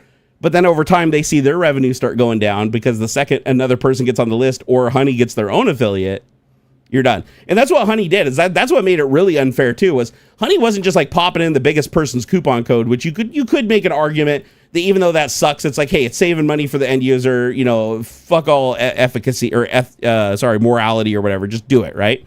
Yeah. But in this case, they had a team reaching out and signing up for affiliate links for themselves and then using that to replace people's affiliates. So they were stealing all the revenue from everybody. It's like, fuck everybody. Like all the people that were promoting Honey and getting their users to sign up for Honey, they were just taking every other piece of revenue from those people possible. And so that's where I think that there could be some legal action here, because that's where I think it becomes illegal, is that they're purposefully approaching companies, creating an affiliate link, but they themselves are not generating any affiliate value. When you create an affiliate link with a company, you're basically saying, I am going to advertise your product, I'm going to share your product, and then if people will find out about your product through me and they'll click the link. Honey was doing no such thing. Honey was letting other people advertise the product, and then they were simply just usurping the revenue without giving any value to earn it. Therefore, they weren't really fulfilling the agreement of the affiliate. So I hope all these companies just go after them and sue the shit out of them, like PayPal, right? PayPal owns them, so PayPal's responsible. Yeah, right? Let them go and fucking dig them into the ground, right? Good. Let's see. What was the next topic here? Let me pull up my dashboard here. Oh yeah, you want to talk about the quantum teleportation over network? Yeah, I guess so. This was the one that you tossed at me this morning. I was like, that's cool, interesting. Yeah. Let's take a look at this. Yeah. So I guess they found a way to do quantum teleportation on the headline says on normal internet cables, but they mean the fiber optic cables. Yeah. Standard the standard fiber optic cables, which I guess is a pretty cool thing because like it doesn't interrupt or degrade the traffic that's already on there. They're able to use quantum entanglement and let's see here. It says, the quote, this is incredibly exciting because nobody thought it was possible. Our work shows a path towards next generation quantum and classical networks sharing a unified fiber optic infrastructure. Basically, it opens the door to pushing quantum communications to the next level. So quantum teleportation. So is quantum teleportation similar to quantum entanglement? Is that it involves entangled photons? Yeah. Okay, so the idea with an entangled photon is you have two photons that exist in two different locations that are tied together through some quantum nature, some quantum link, and anything that you change with the one photon happens to the other photon in its existence somewhere else. And they've done experiments with this where they've successfully had a photon generated on Earth and the same photon entangled in orbit and confirmed that by changing the one here on Earth, the one in orbit changes. And so apparently this is supposed to like be outside of like space time or whatever, like where you don't have that time difference between the ground and space. Like, for instance, gravity of the Earth changes time, like time moves at a different rate here on the surface of Earth than it does like in orbit or further out. So satellites have to adjust for that. And so when they did the quantum entanglement experiment, even though the clocks were out of sync, the entangled photons were immediate. So like the entanglement. So if you can get quantum entanglement to work with a network, you can in theory create the photon here, and then at the end of the pathway, the other photon being entangled be affected by it. So you change this one, that one changes instantaneously, and now you have no lag. So so this could theoretically be like subspace communications, as I understand it. This would be like subspace communication on Star Trek, where they can like communicate across light years instantaneously without it taking like hundreds of years for the light to go back and forth, right? Right. So, but it's way above my pay grade. Like I've tried to understand this, like how it works, and the experiment that they do, where they like split a photon. Like they do this thing where it's like they basically create a photon, and then they through a process they split it, but the two photons are entangled. And I don't understand how the hell they created a photon in orbit and a photon here on Earth that were entangled. That part I don't understand, because every time I've seen this experiment, they had to create the photon at the same location. Yeah. Like, so I don't know how the hell they entangled this photon or whatever. So I don't understand the mechanics of it. Mm-hmm. But if it works, this would basically be like technically communicating faster than light. Now, that theoretically is not possible. Like in theory. And when you change the photon, the state collapses or whatever, and the other one changes, and the photon no longer exists. It like leaves existence or whatever. But in theory, if you can solve the problem where the photons are entangled over a great distance, now you're like folding space or something. You're fucking with the two photons in real time. You're not having to have the speed of light now doesn't factor into it. However, the gotcha here is you still have to get the entangled photon to the location. And so that would still be, you'd still have to have the speed of light computed into that, right? Like, unless you can figure out how to fold space or whatever, you still have to take the 20 minutes or whatever for the photon to get from here to Mars, for instance, right? Right. So how do you entangle the photon there? And this is the rub, right? Is how do you entangle the photon so that you can keep creating these things, entangle them, and communicate over distance without having to send the entangled photon to the destination first? Which, if you're doing that, then why not just transmit the photon with the information in the first place?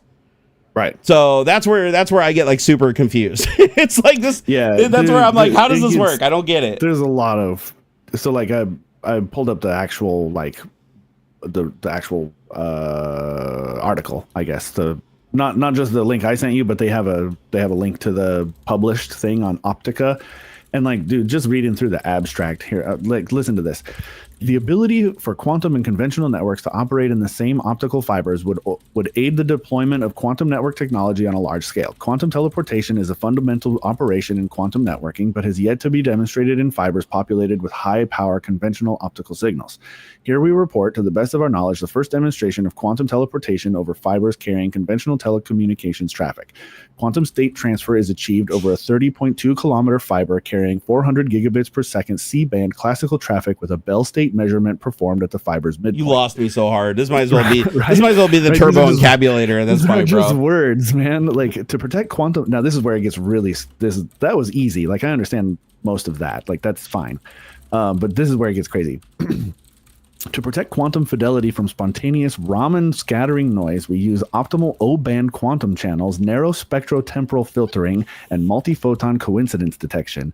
Fidelity is shown to be well maintained with an elevated C-band launch power of 18.7 dBm, decibel meter. I don't know what that one is. dBm for the single channel 400 gigabits per second signal, which we project could support multiple classical channels totaling many terabits per second aggregate data rate. These results show the feasibility of advanced quantum and classical network applications operating within a unified fiber infrastructure. I'm asking people chat. Anybody understand any of this? Dude. Okay. Can I take a crack at this? Dude, yeah, sure. Okay. Let's see what fucking. So I just became. has Hey, shh, quiet. No, I'm an expert. This is me. This is not Chat GPT translating this. This is me.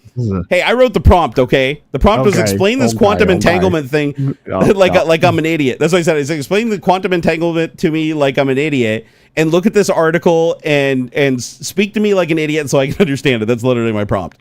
It says, all right, let's break it down in a simple way. Quantum entanglement is a super cool phenomenon in quantum physics where two particles become deeply connected, even if they're really far apart. Imagine you have two magic coins. If you flip one coin and it lands on heads, the other coin will instantly show heads also, no matter how far away it is. This happens instantly, faster than the speed of light. Now the article talks about using quantum entanglement for quantum teleportation and communication. Here is how it could benefit us. Super fast communications. Since entangled particles instantly affect each other, we could send information super fast, way faster than our current internet. It's like sending text messages that arrive instantly no matter where the person is in the world. Secure communication. Quantum entanglement can be used for quantum cryptography, which is a way to send messages that are super secure. If someone tries to eavesdrop, the entanglement would change and we'd know someone is trying to spy. Because remember, it's like Schrodinger's cat. As soon as you look at the entangled particle, the state collapses. So if somebody eavesdrops and tries to entangle their particle in between you and the destination, you know, because it killed it, right? Like only one person can receive the message. Better computers. Quantum computers use entanglement to perform many calculations at once. Oh, okay, so that's what a qubit is. Making them incredibly powerful. This could help solve really tough problems in science, medicine, and technology. So quantum entanglement could make our communication faster, more secure, and help us build better computers. Cool, right? I'm also going to say let's follow up on that. So how do you entangle a photon, and how do you get the other photon to where you want to see the state of it without being restricted by the speed of light? Let's just see if I can figure it out, because that's the question, right? If you still have to use the speed of light to get the entangled particle to where it needs to be, then you might as well just send the shit, right? Although it'd still be good for the quantum eavesdropping thing, right? If somebody intercepted the particle, it'd be gone. Okay, so to entangle a photon, scientists often use a process called spontaneous parametric down conversion, or SPDC for short. Here's how it works. A laser beam is directed at a specific type of crystal called a nonlinear crystal. Photon splitting. When the laser beam hits the crystal, some photons are split into pairs of low energy photons. Entanglement. These photon pairs are entangled, meaning their properties like polarization are linked even if they are far apart. And then communicating without speed of light restriction. While it might seem like entanglement allows for instant communication, it doesn't actually let us send information faster than light, and here's why. Measurement. When you measure one photon, the state of the other photon is instantly known. However, this doesn't transmit usable information by itself. Classical communication. To actually use this for communication, you'd still need to send classical information like the measurement results through conventional means, which is limited by the speed of light. So while entanglement is a fascinating phenomenon that can be used to secure communication in quantum computing, it doesn't allow us to bypass the universal limits of the speed of light. So there you go. So dude in chat was like completely right. Well, I mean, there's Timothy Rube. You can't beat physics, like.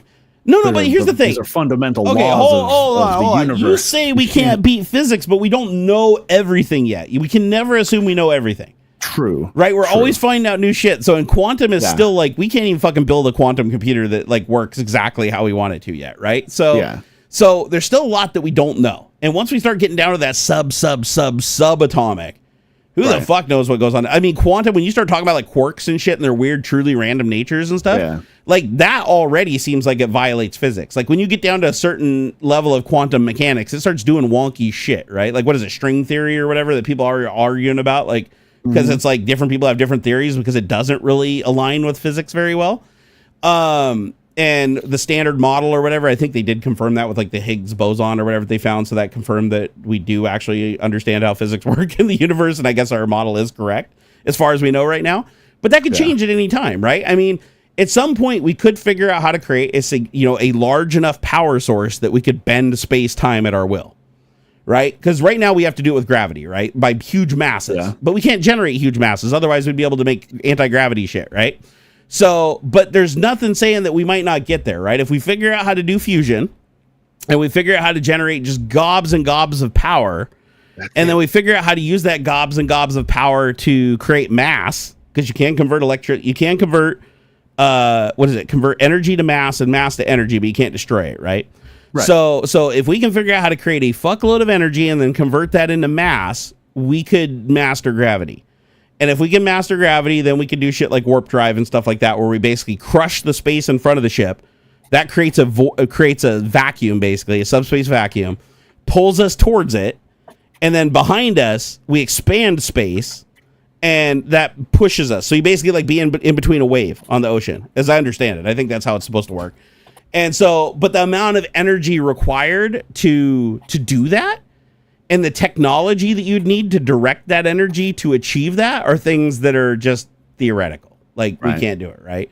But if we could do that, if we could figure out how to create enough gravity to affect time, you could theoretically like compress space between bodies and move shit faster than light. It'd be moving at the speed of light within the gravity well, but the outside observer outside of the gravity well would appear instantaneous, if that makes sense. So I think that's the loophole, right?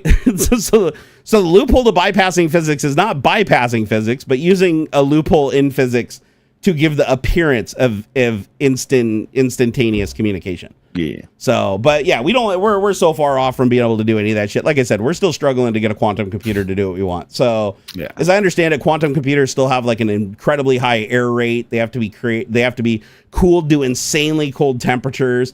Even at insanely cold temperatures, they still don't always give the result that we're looking for. We still need conventional computers to program and drive them and interpret them.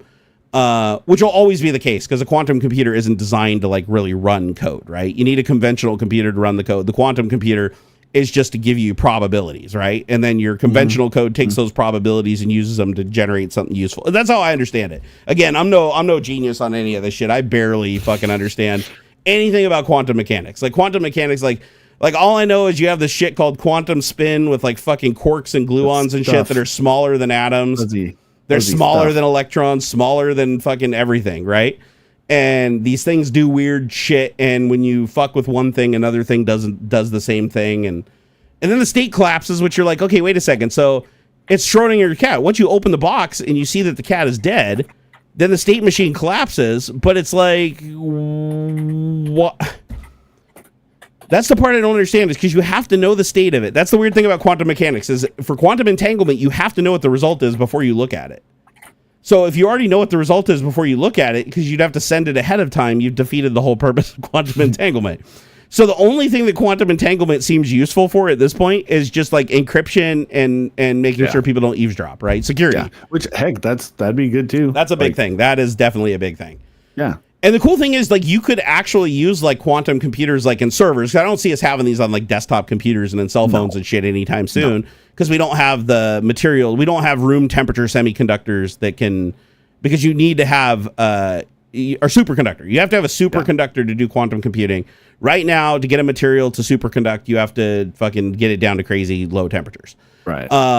And so if we ever figure out how to create a material that has those properties, mean no resistance, zero resistance. Like you push electricity through it, there's no resistance, there's no heat generated. You could send 100 million gigawatts through a wire the size of a human hair, right? That would be like a superconducting material, as I understand it. If we ever get to that point where we can have that shit in phones and stuff, then yeah, the phones themselves would be able to do the encryption. But until that happens, we're probably going to have large servers with quantum computers, and we're going to let those servers generate and entangle the photons that then we use for security elsewhere. Right? So maybe it entangles a photon, sends it to us, entangles another photon, sends it to somebody else. Then they become the intermediary where they collapse the state, record it, and then forward it on through the other photon by changing its state. But it's the one coordinating and making sure nobody's listening. Because if anybody listens in between, the state's already collapsed, they know it, and then they break off the transmission and no longer send anything else. So that would be great for security. Like for security, this sounds brilliant. Let's see here. Exorius Burrito said that would mean intention has everything to do with the results. Yeah, and as I understand it, you have to know, like, okay, wait, so do you have to know the state of the photon on both sides of the entanglement for this to work? Or if I modify the state of one, does the state of the other change in real time, or by even looking at it, do I destroy the entanglement? Because I'm wondering, like, how the fuck is... Okay, knowing the state of the photon. When photons are entangled, you don't have to know their initial states beforehand. Okay, that's good. The key point of entanglement is that the state of one photon will be correlated with the state of the other, no matter how far apart they are. If you measure one, you instantly know the state of the other. Modifying the state. If you modify the state of one entangled photon, you don't directly control the state of the other photon in real time. Instead, any measurement you make on one photon will affect the entangled state, revealing correlated properties on the other photon. So you can only measure it. You can't modify it. And you can't... So how the fuck is that useful again? I'm confused. If you can't set the state of the fucking thing, if you can't make it a 1 or a 0 or whatever, and you can't change it, all you can do is measure it in whatever natural state the fucking photon occurs when it... Do you just keep generating photons until you get one that's the state that you want? Because then if you measure it, you fuck up the other one, right? So I don't know. Yeah. This is weird. I don't understand this. If you modify the state of one entangled photon, you don't directly control the state of the other in real time. Instead, your measurement you make on one photon will affect the entangled state. It says when you measure one of the entangled photons, the entanglement causes the state of the other photon to instantly be determined. The act of measuring itself does collapse the entangled state. So basically, you look at it, Schrodinger's cat, right? This means that once you've measured one photon, the entangled state is broken and both photons will have definite states. So by measuring or observing one photon, you indeed affect the overall entangled state. But this doesn't destroy the information. It just means you can no longer use the pair in their entangled form. Oh, okay. No, that makes sense. So it's saying you can do it once, and that's what makes this special. So you can look at it, you can peek in the box, but once you see the 1 or the 0, I mean it's not 1 or 0, it's probabilities. But once you see the spin state of it or whatever, that's it. That you can now now they're no longer entangled and you can't do shit with them. However, if the one you generate, if the entangled photon you generate on one side is a certain state that you want, like the determined state that you created, and you don't look at it, then the other entangled photon can be observed and it'll be the same as the original one. So it's like you have a copy of two things, you send them 2 locations, whoever looks at one, it breaks the entanglement. You get the state and that's it, you're done. It's like a one and done. You tear the stub, you can't do it no more. But I mean, again, like it sounds good for like cryptography stuff, because like if it's almost like, I guess you could send like the secret decoder code or whatever. Yeah. That way, and then they look at it and then it's broken, and so but you've got the information you need to then decode like the message that came slower or whatever. So this does have like awesome uses, but it's not gonna it seems like everybody keeps saying like the article that you sent, it sounds like they lean heavily into, this could make like instantaneous communication work, but that's not true. Like that's never gonna work that way because of physics, and you still have to get the photon to its location. But what it is good for is once you get the photon to that location, the person on the other side can observe its state, and one of two things occur. Either the state they observe is the data, or it's already collapsed and somebody intercepted it. So those are the two outcomes. So you know if it's been tampered with. It's basically just an anti-tamper device. Like this is a really sophisticated anti-tamper device. That's wild, man. That's wild shit. I don't know if anybody understands this shit on a everybody in here probably understands it better than we do, but if anybody in here has like a better explanation in simpler terms, by all means, please volunteer it in chat. We'd love to hear some other perspectives on this because I'm still like in my brain, I'm like, this is fucking weird. Yeah. Larry said, think of Star Trek transporters.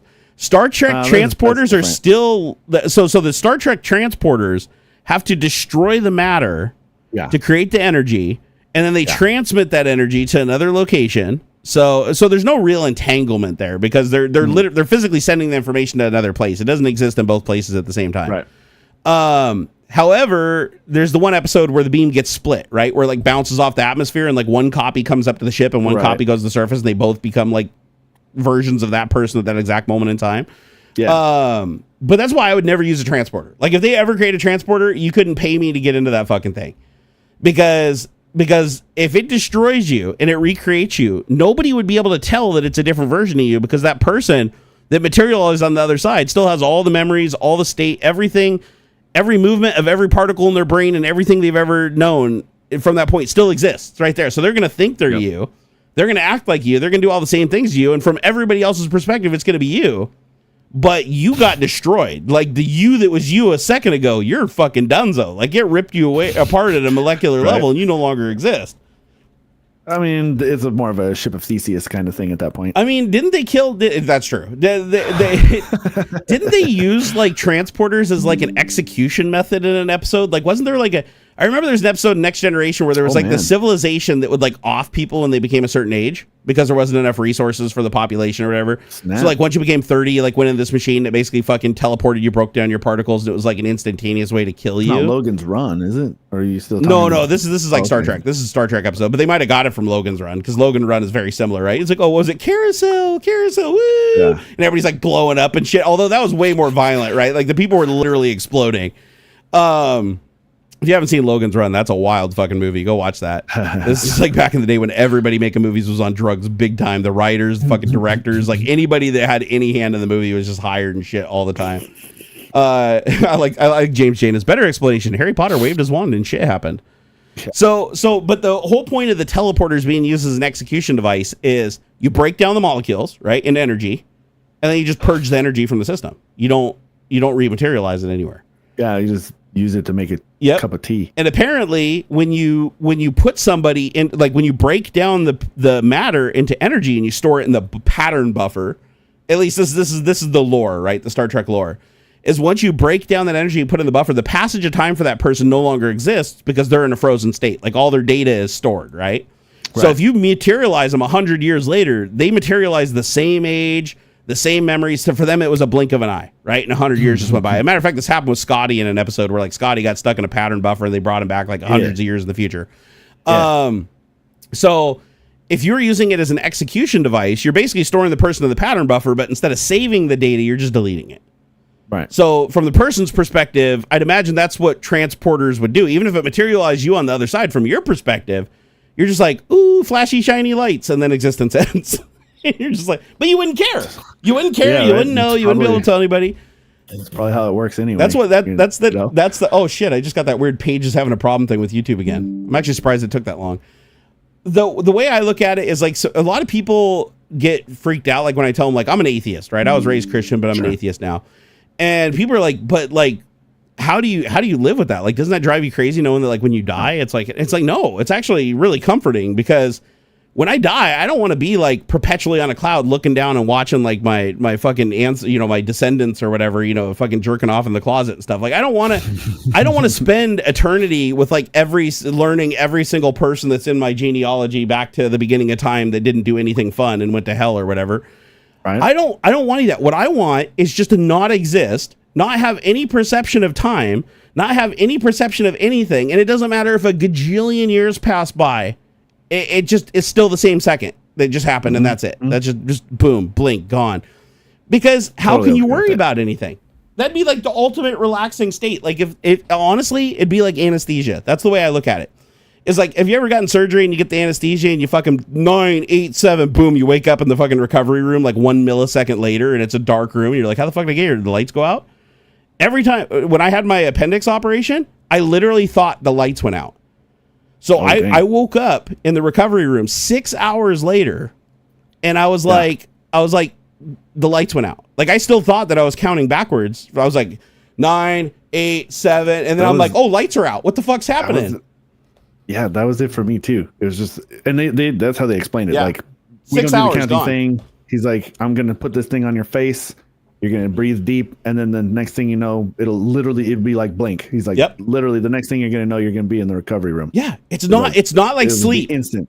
When you go to sleep, you still understand there's a passage of time. Like even if you don't dream, when you go to sleep and you wake up, you're like, time passed.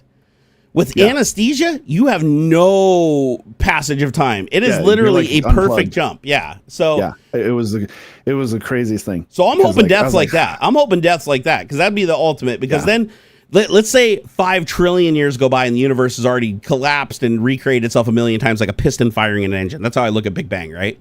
So it's like boom, everything expands, everything contracts, everything expands, everything contracts. Boom, boom, boom, boom, boom. So let's say that happens 1 trillion times. And then all the particles perfectly come back together in perfect alignment that now I'm a being again. I don't remember anything. I don't know anything about my past. I'm just existing as a bunch of particles. Dude, for all I know, I'm you guys and you guys are me right now. Like you'd have no way of knowing, right? Yeah. But I would have no passage of time though. I would not know about the passage of time. I would not know about any prior lives or prior existence. I've always existed since the end of time. Like both AuxxZillary and I, every bit of matter that is in our body has existed as matter or energy in this universe since the beginning. Just in different patterns and arranged in different orders and portions and stuff. So if you think about it, if time is infinite and things just keep repeating and changing, chances are at some point all the shit's going to come back together and happen again.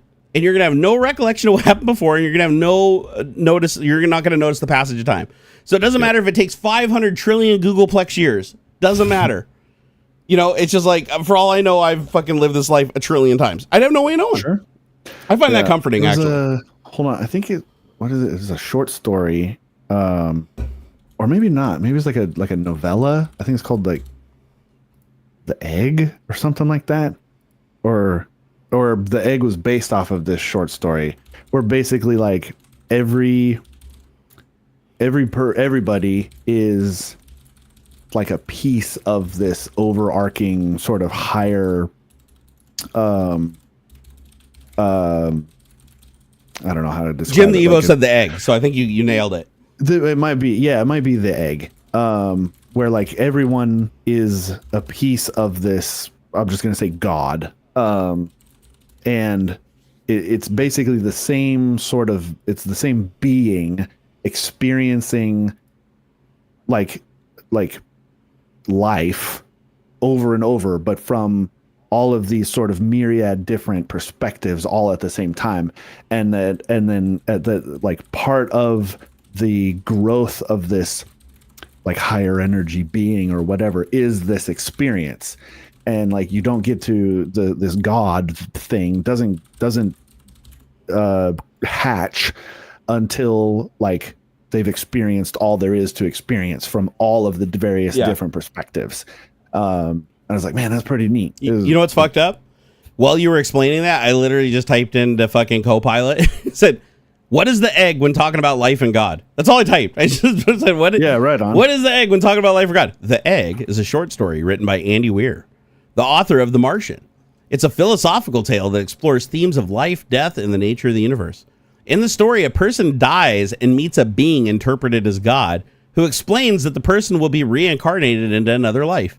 The twist is that every human being who has ever lived or will ever live is actually the same soul. This is my theory. This is exactly what I've believed for so long. Okay, so this is the that's why I said you could be me and I could be you, right? Like we're all part of the same matter that's just arranged in different units that don't have direct lines of communication. I think it was Carl Sagan that said we Stardust, are a way for the universe to experience itself. Yeah. I love looking at it that way. We're all the same, really. If you think about it, look at our body. Like I always use this as an example. Look at our cells in our body. our cells in our body all have jobs and they all do things, but our cells aren't aware of each other. Like they're until they encounter each other, right? Like they're in the same body. They're all working towards keeping the same organism alive. They're a part of you, but they're independent. Like they each have their initiative. They each have their DNA and their drive. And they just, I feel like it's the same way, taking another layer. It's like every human on the surface of the earth, we're all a part of one ecosystem, right? The earth itself is an organism, and we're all the cells that are either damaging it or improving it or changing it. It's like very similar. On the cosmic scale, now you got solar systems. Then you got galaxies. Then you got universes, right? Dimensions. You know, it's like, you look at these, they're all just layers of the same, or layers of the same onion, right? That's how I like to look at it. So he said, here's the key points. Single soul. The story posits that there is only one soul in the universe, and every human is an incarnation of that same soul. This means you've lived every human life and will continue to do so. Reincarnation. After death, the soul is reincarnated into another life anywhere in time and space to learn and grow. Divine perspective. The story suggests that the universe is an egg, and once the soul has lived all possible human lives, it will mature and be born into a higher state of existence akin to a god. So basically the universe as a whole, we're all the same thing, and then once we've all done everything that can possibly be done, we ascend to a higher state, and then that basically is effectively a new universe.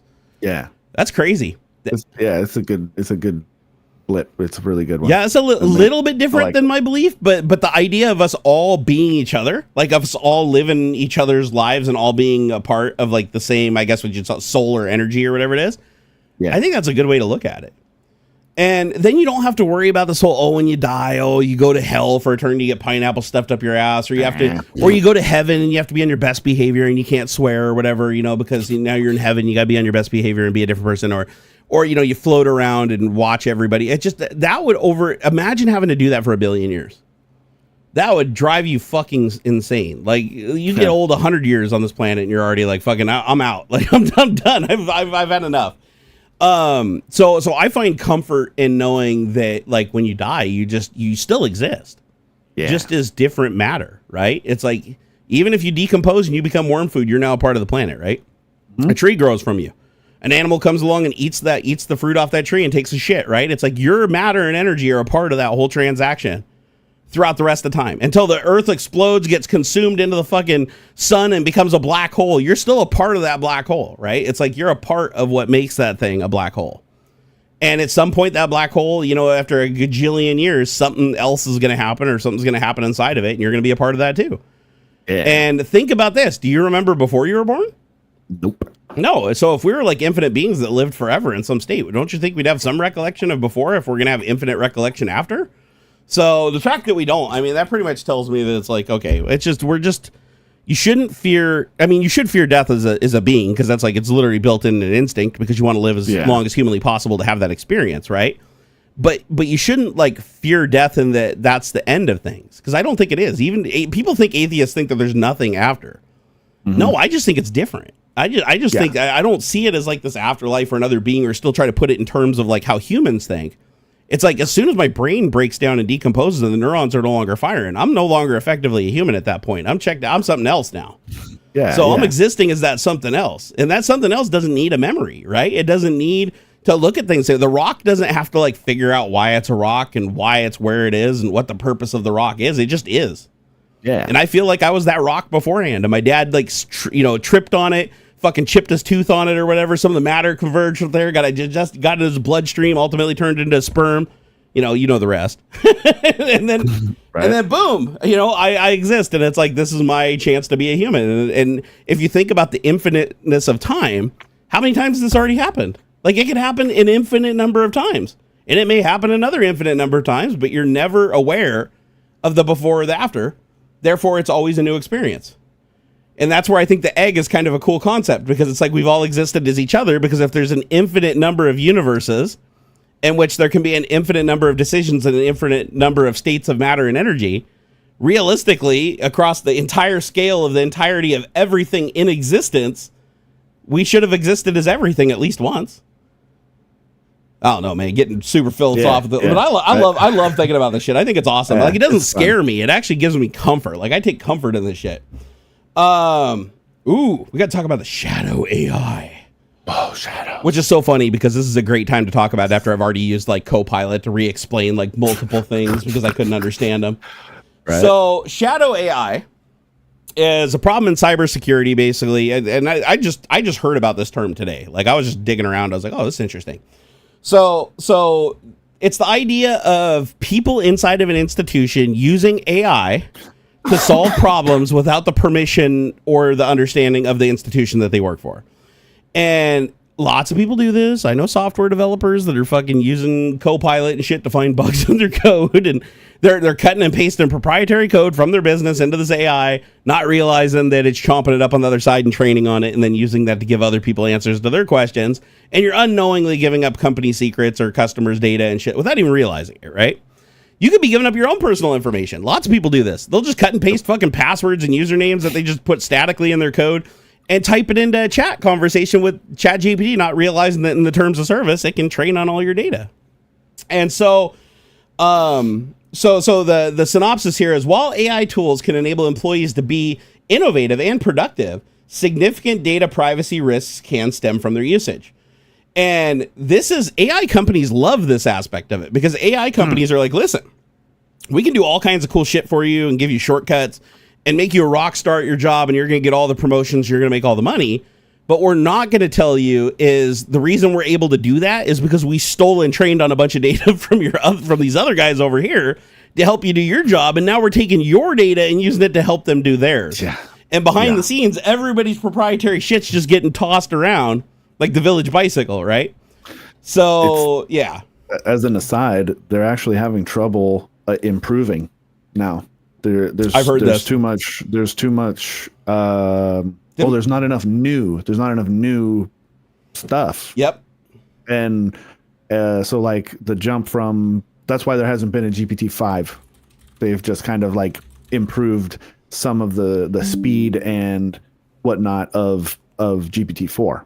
And then they're starting to do the reasoning stuff. So they're actually slowing it down so that you can get better results and stuff out of it, because they're starting to catch that AI generated content is getting scooped up, and then it's a garbage in, garbage out fiasco. The whole thing just starts to collapse. The system can absorb the information faster than it's being created. Which is crazy to think, right? Because like we put out a lot of shit into the internet, but just think about the computational power in the world, right? Like when you think about like even crypto mining, like when crypto mining was at its height, right? The amount of heat and energy that was being used just to generate these random fucking hashes for crypto. And now imagine that with AI, where it's like you're purposefully doing shit. They're spinning up 3 Mile Island, or Microsoft wants to. I don't know how far along they're doing You're it. Joking. But, they want to spin up 3 Mile Island exclusively to power Microsoft's AI what the machine learning fuck? Really? Like tasks and stuff. Yeah. Like so they're consuming so much power they need a nuclear power plant to fucking power their data center. They want all of 3 Mile Island's power. That's a massive power plant. Yeah. That is insane, bro. Yeah, just here we'll look at Microsoft. This is getting fucking out of control. Is what this is. Yeah, a 20-year deal with Constellation Energy would kickstart the site of the nation's worst nuclear accident. Why Microsoft wants 3 Mile Island's nuclear power. So this was in October, or it says this article is from October, and then it says last month. So in September, Microsoft and Constellation Energy announced a deal to restart Pennsylvania's 3 Mile Island. That's insane. I hope that they retrofit it with like the latest technology where it's fail safe, because 3 Mile Island is not fail safe. I'm sure. Yeah, they'll have to. Dude, that's wild, man. Just to think of that amount of power being used. Yeah, isn't that that's crazy? Fucking wild, man. Like an entire power plant being spun up just for a fucking private business to run its data center. And one data center too. That's not like they're going to be able to give this power to the whole world, right? This is for like just their data center in that area being able to consume that. The goal is to power Microsoft's growing artificial intelligence ambitions. Yep. And the thing is that so back to the problem where you said AI ran out of data to train on, right? Like we're not creating data fast enough for it to train. Like literally as fast as we can fucking type messages on the internet and publish blogs and post videos and everything, AI is scooping that shit up like and has room to boot, right? Like there's just not enough data there. So the solution that they came up with for this, and it was a bad solution, it turns out, was let's have the AIs generate new data. Let's like the AI knows a lot, right? So let's have the AI use its knowledge to generate other outcomes and other data that then feeds itself. So you effectively have it eating its own shit. It's like human centipeding, right? So it goes in a circle. It's like, okay, I don't know enough about nuclear power plants, so I'm going to take everything I do know about nuclear power plants. I'm going to combine it with everything else that doesn't have anything to do with nuclear power plants, and then try to crap out a bunch of theories that are completely unproven and have no way of being proven, like within the context of it training, and then just train that data set back in and see if we get better and smarter. And the results that they got from it was apparently in the beginning, it was really promising. Like they were actually seeing an increase in the ability of the AI, but it was like instantly diminishing returns. It's like as soon as you went over like this hill, then it went the other way and you started destroying all the credibility and you started hallucinating madly. Now, the problem is once you train something into AI, you can't just untrain that thing. You have to basically back out everything. Think of it like a blockchain. Right? You can't just take out a chain link. You have to take out that link and everything else after it because every link is linked to the link before it. Similar thing with neural networks. So if you want to take out some of that training, you can't just untrain the specific thing. You have to either remove all the training back to that point, including all the valid training it did, or you have to train in more data to combat the training you're trying to kill. So like if it's giving misinformation on something, you specifically give it a plethora of information to prove that it's wrong, so that now the training weights are moved back into the favor of the thing. But the problem is when you're training a neural network like this, it affects everything. So maybe at smaller degrees, right? Like higher weights for things that are closer to it and then lower weights, but it still affects other things. So just because you correct its wrong answers for one thing still doesn't mean it's not going to impact and fuck up the answers of a billion other unrelated things. So we don't really know how to solve that problem yet. And then another thing they tried to do is the whole agent thing. Like instead of trying to train each AI, let's use agents that are trained to be better at certain things. But the problem is they all essentially now are trained on the same data, right? But with different weights.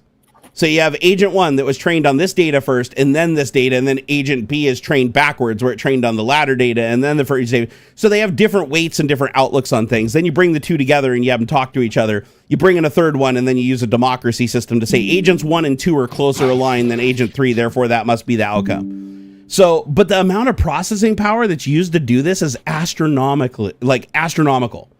So now like basic tasks, like people are using AI for math. Every time you type in like, what is 2 + 2? The amount of processing power that is being used to give you that answer versus just feeding it into a calculator is a factor of like trillions. Yeah. Like if I just go into Copilot and I'm like, hey, what is 600 times 500, right? Yeah. 600 by 500 is 300,000. And it says, so 600 multiplied by 500 is 300,000. So it tells me the outcome. Is that even right? Let me see. Hold on here. I want to double check it because I know math isn't a strong suit here.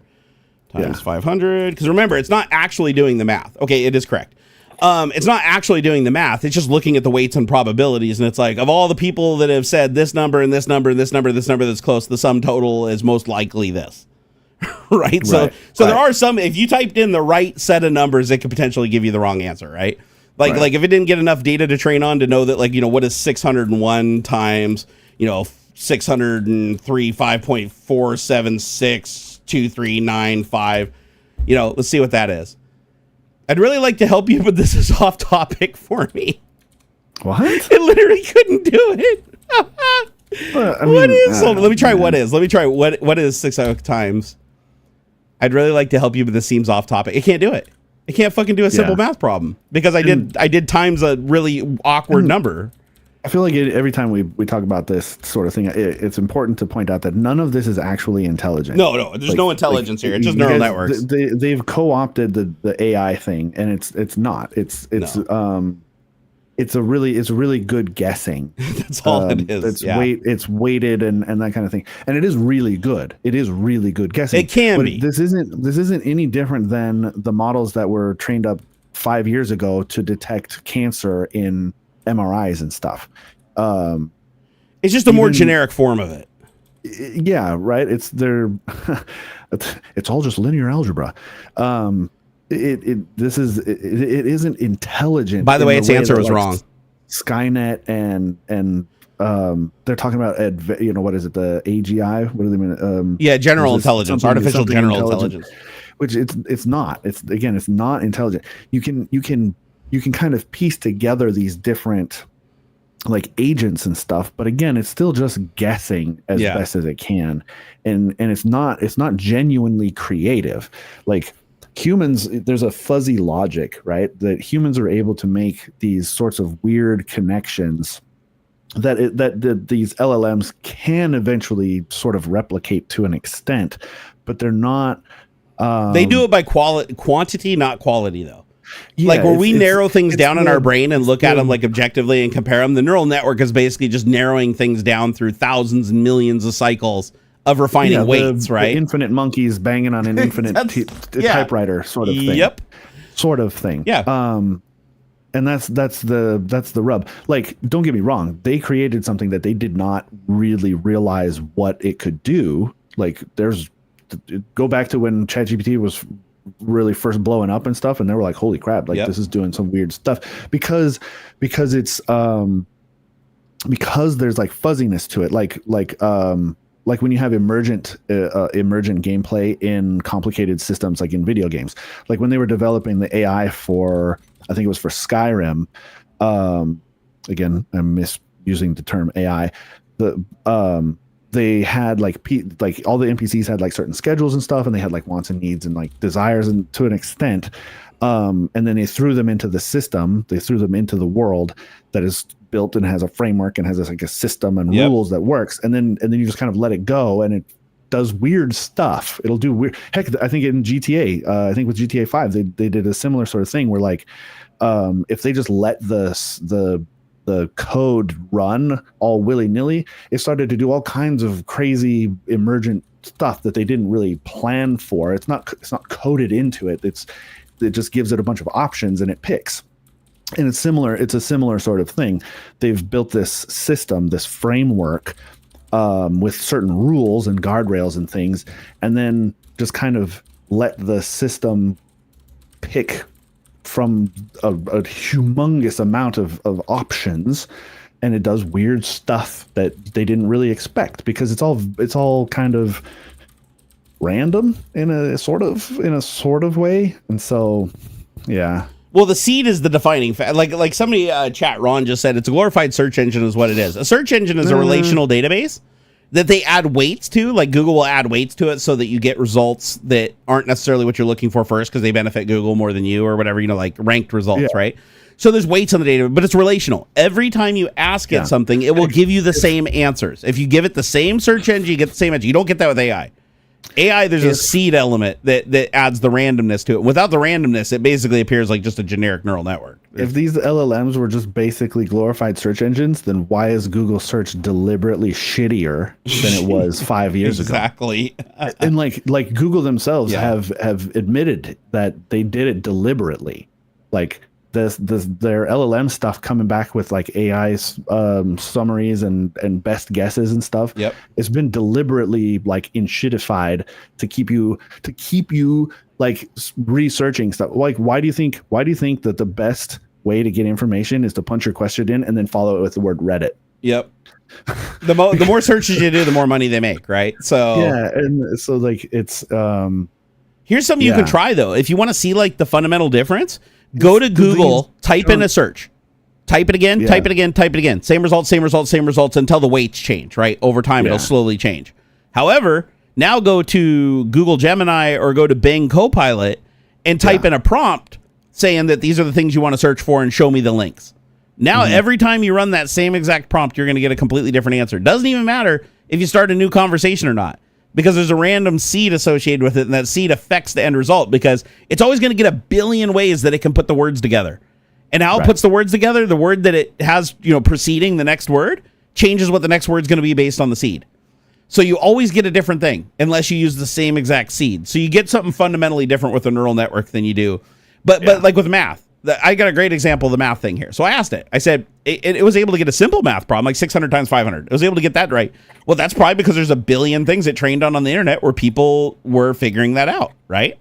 So, but there's probably not many people out there that have done 601 times 6,034.543245552, right? So I just randomly typed that in.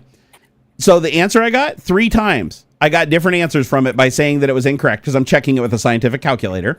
The correct answer is 3,626,762.341055,752, right? I don't expect you to remember that, but each one of these numbers is different. I asked it to do the same thing. It gives me 3,625,000. Okay, that's already off by 100,000, right? Or by 1,000. Okay, then I said, nope, that's incorrect. Now it gives me 3,625,757.35. Oh, sorry, hold on here. Approximately 3. Now it's giving me approximate answers. So 3.625, 3,625,757. That is wrong. It's actually 3,600. Sorry, 3,600,000. It's not built for. It's not built for numbers. It's built for not words. using a calculator. Now there are some AIs that will use a calculator if they notice that you're giving it a mathematical problem. Alpha. It'll feed that out. What's that? Wolfram Alpha. Wolfram does that. Okay, and that was freaking a decade ago. It's a math machine. It's meant, you can put in, like, you can type words and it will digest that into the proper formula and spit you out. And it used to be more free. It won't show you all the work and stuff like it used to, and that kind of a thing. But this is where we start running into problems. Gentlestone said, so AI is stupider than a calculator. No, it was not smart to begin with. Specific task. It's built to do a very specific task. One is deterministic, the other one's indeterministic. That's basically the fundamental difference. That's why ChatGPT doesn't do math very well, is because it's built around words and spitting out the correct, like, sentence structure. It's not, and I'm sure it's gotten a little better over time to be able to recognize, oh, this is a math problem. I should go over to my little math submind over here and have them do that. But even still, it spits out wrong answers and stuff. I've had it'll give you good formulas. It'll tell you what formulas to use, but it won't actually implement them. And it doesn't understand what the formula is. It's just giving you what the sum total of everything it's trained on, what the most common outcome of that is, the most common patterns. So here's the thing with math. Let's say you wanted to create an LLM that was good at math.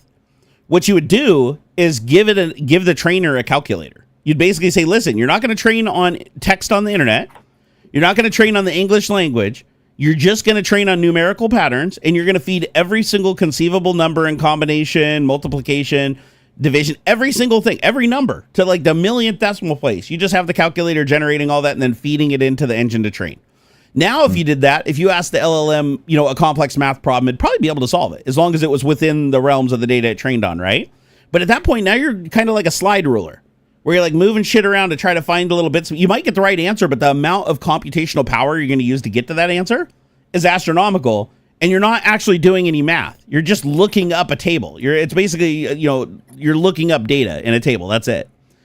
And that's also, you wouldn't train on any English. But the way that you really want to do this, and this is where AGI this is where they're trying to simulate. Again, it's not going to be true artificial general intelligence. It's going to be simulated, right? So artificial, I guess, is simulated. The way you do it is now, instead of having your LLM just blindly answer based on the patterns of data that it's trained on, you analyze those patterns, see what specific thing it is, and if there is some kind of mathematical calculation to be done, you farm that out to the proper thing that does it. Right. So, like, a great example would be, I could do it with Copilot. I could say, listen, instead of answering with the sum of the mathematical problem, instead, please provide me with the information I would need to type into a calculator to get the right result, right? Yeah. And then I'll say, make sure you give it to me in this format. Number, and then I'll say method, number, method, etc. equals result. Or not equals, I'll just say equals to be determined. Okay. So now I'm adding this to the conversation. So, all right, to perform the calculation of 601 times 6,034 point blah, blah, blah, blah, blah. It says, enter this following information into your calculator. 601, then the multiplication sign, then 603454, blah, blah, blah, and then hit equals. So it's literally telling me step by step what to do the calculator. So now what I would do with my AI that I'm training is I'd say, anytime you see something that's a mathematical problem, so I'll say, okay, I also want you to always respond with, is math true or false, depending on if the question answered is asking for a mathematical result or something else. So now I'm adding that to the context.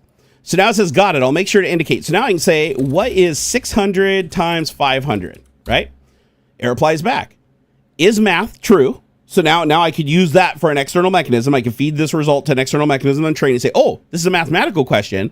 Therefore, feed this to a calculator.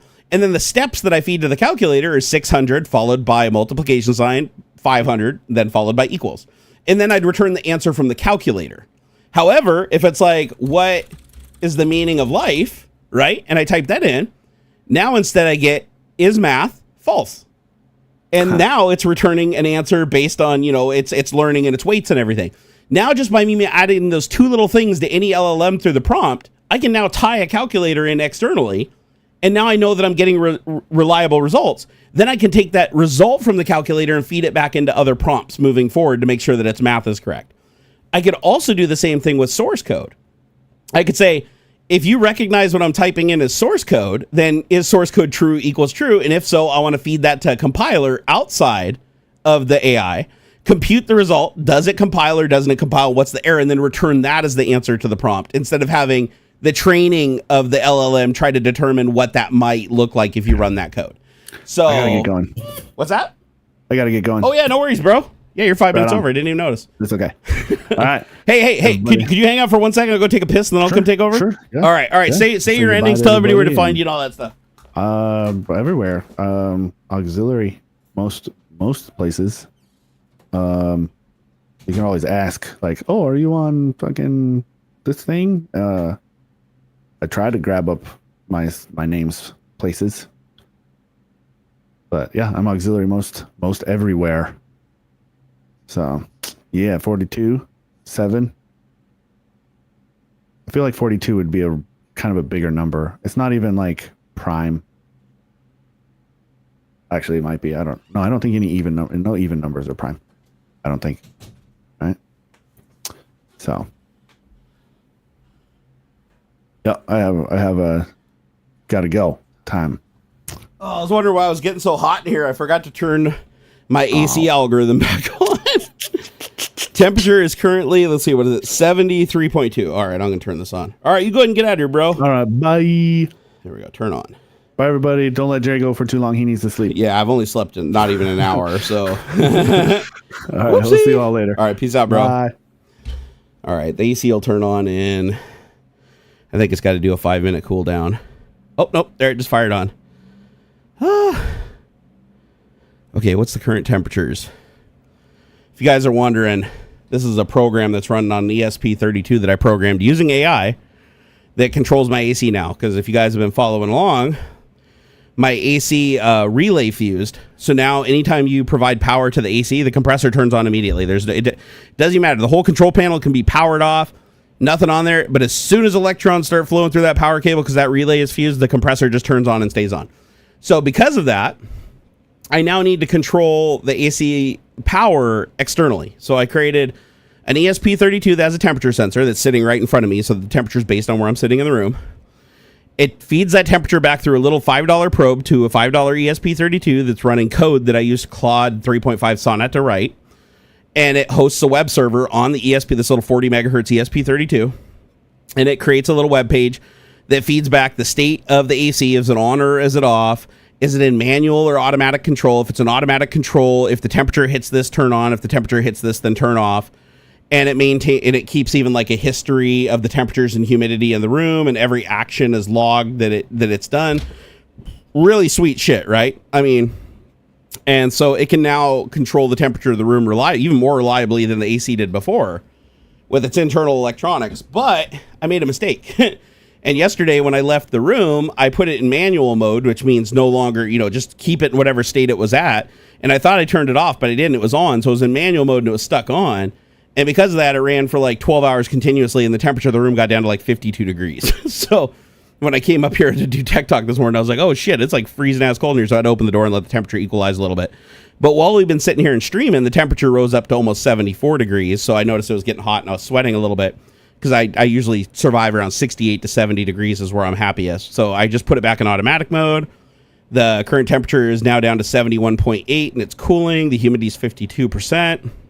And now it's basically going to monitor the trends. And as soon as the temperature gets down to 70, it should turn off the AC until the temperature rises to 72, and then I'll turn it back on. And the only reason I have it set to 72 is because temperature probe's sitting right under the monitor, which radiates a little bit of heat and throws off the settings just a little bit, so I'm accounting for that. But yeah, that's the power of AI, is the fact that it allowed me to code something like that for a device that I've never really programmed for myself, right? Let's see here. Why is everybody typing numbers in chat? Oh, Ox must have did something while I was away pissing. James said the drones. What is your stance on how government agencies investigating it, saying that they're not a threat, but also saying not know what it is and how if it's not a threat if they are unknown?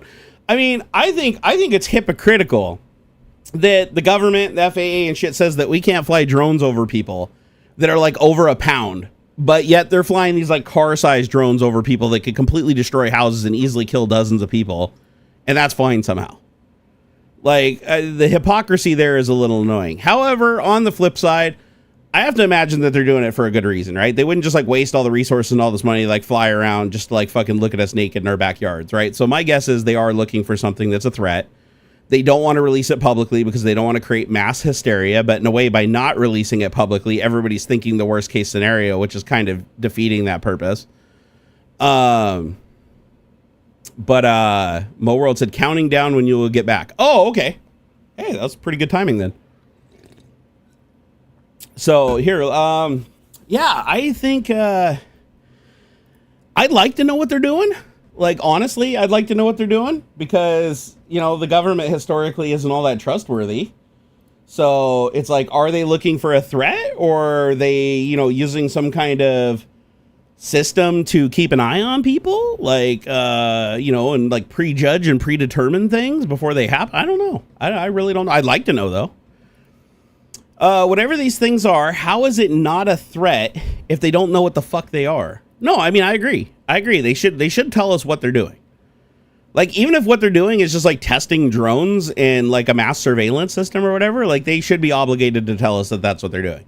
Because remember, we have laws that domestically protect our rights as citizens, you know, and our right to know things that the government's doing. Like, they're allowed to be little spies in other countries and do all kinds of nefarious shit with the CIA off, you know, our ground. But when they do it here, they get in trouble, right? It's like the whole Snowden thing when he exposed the government for spying on everybody, right?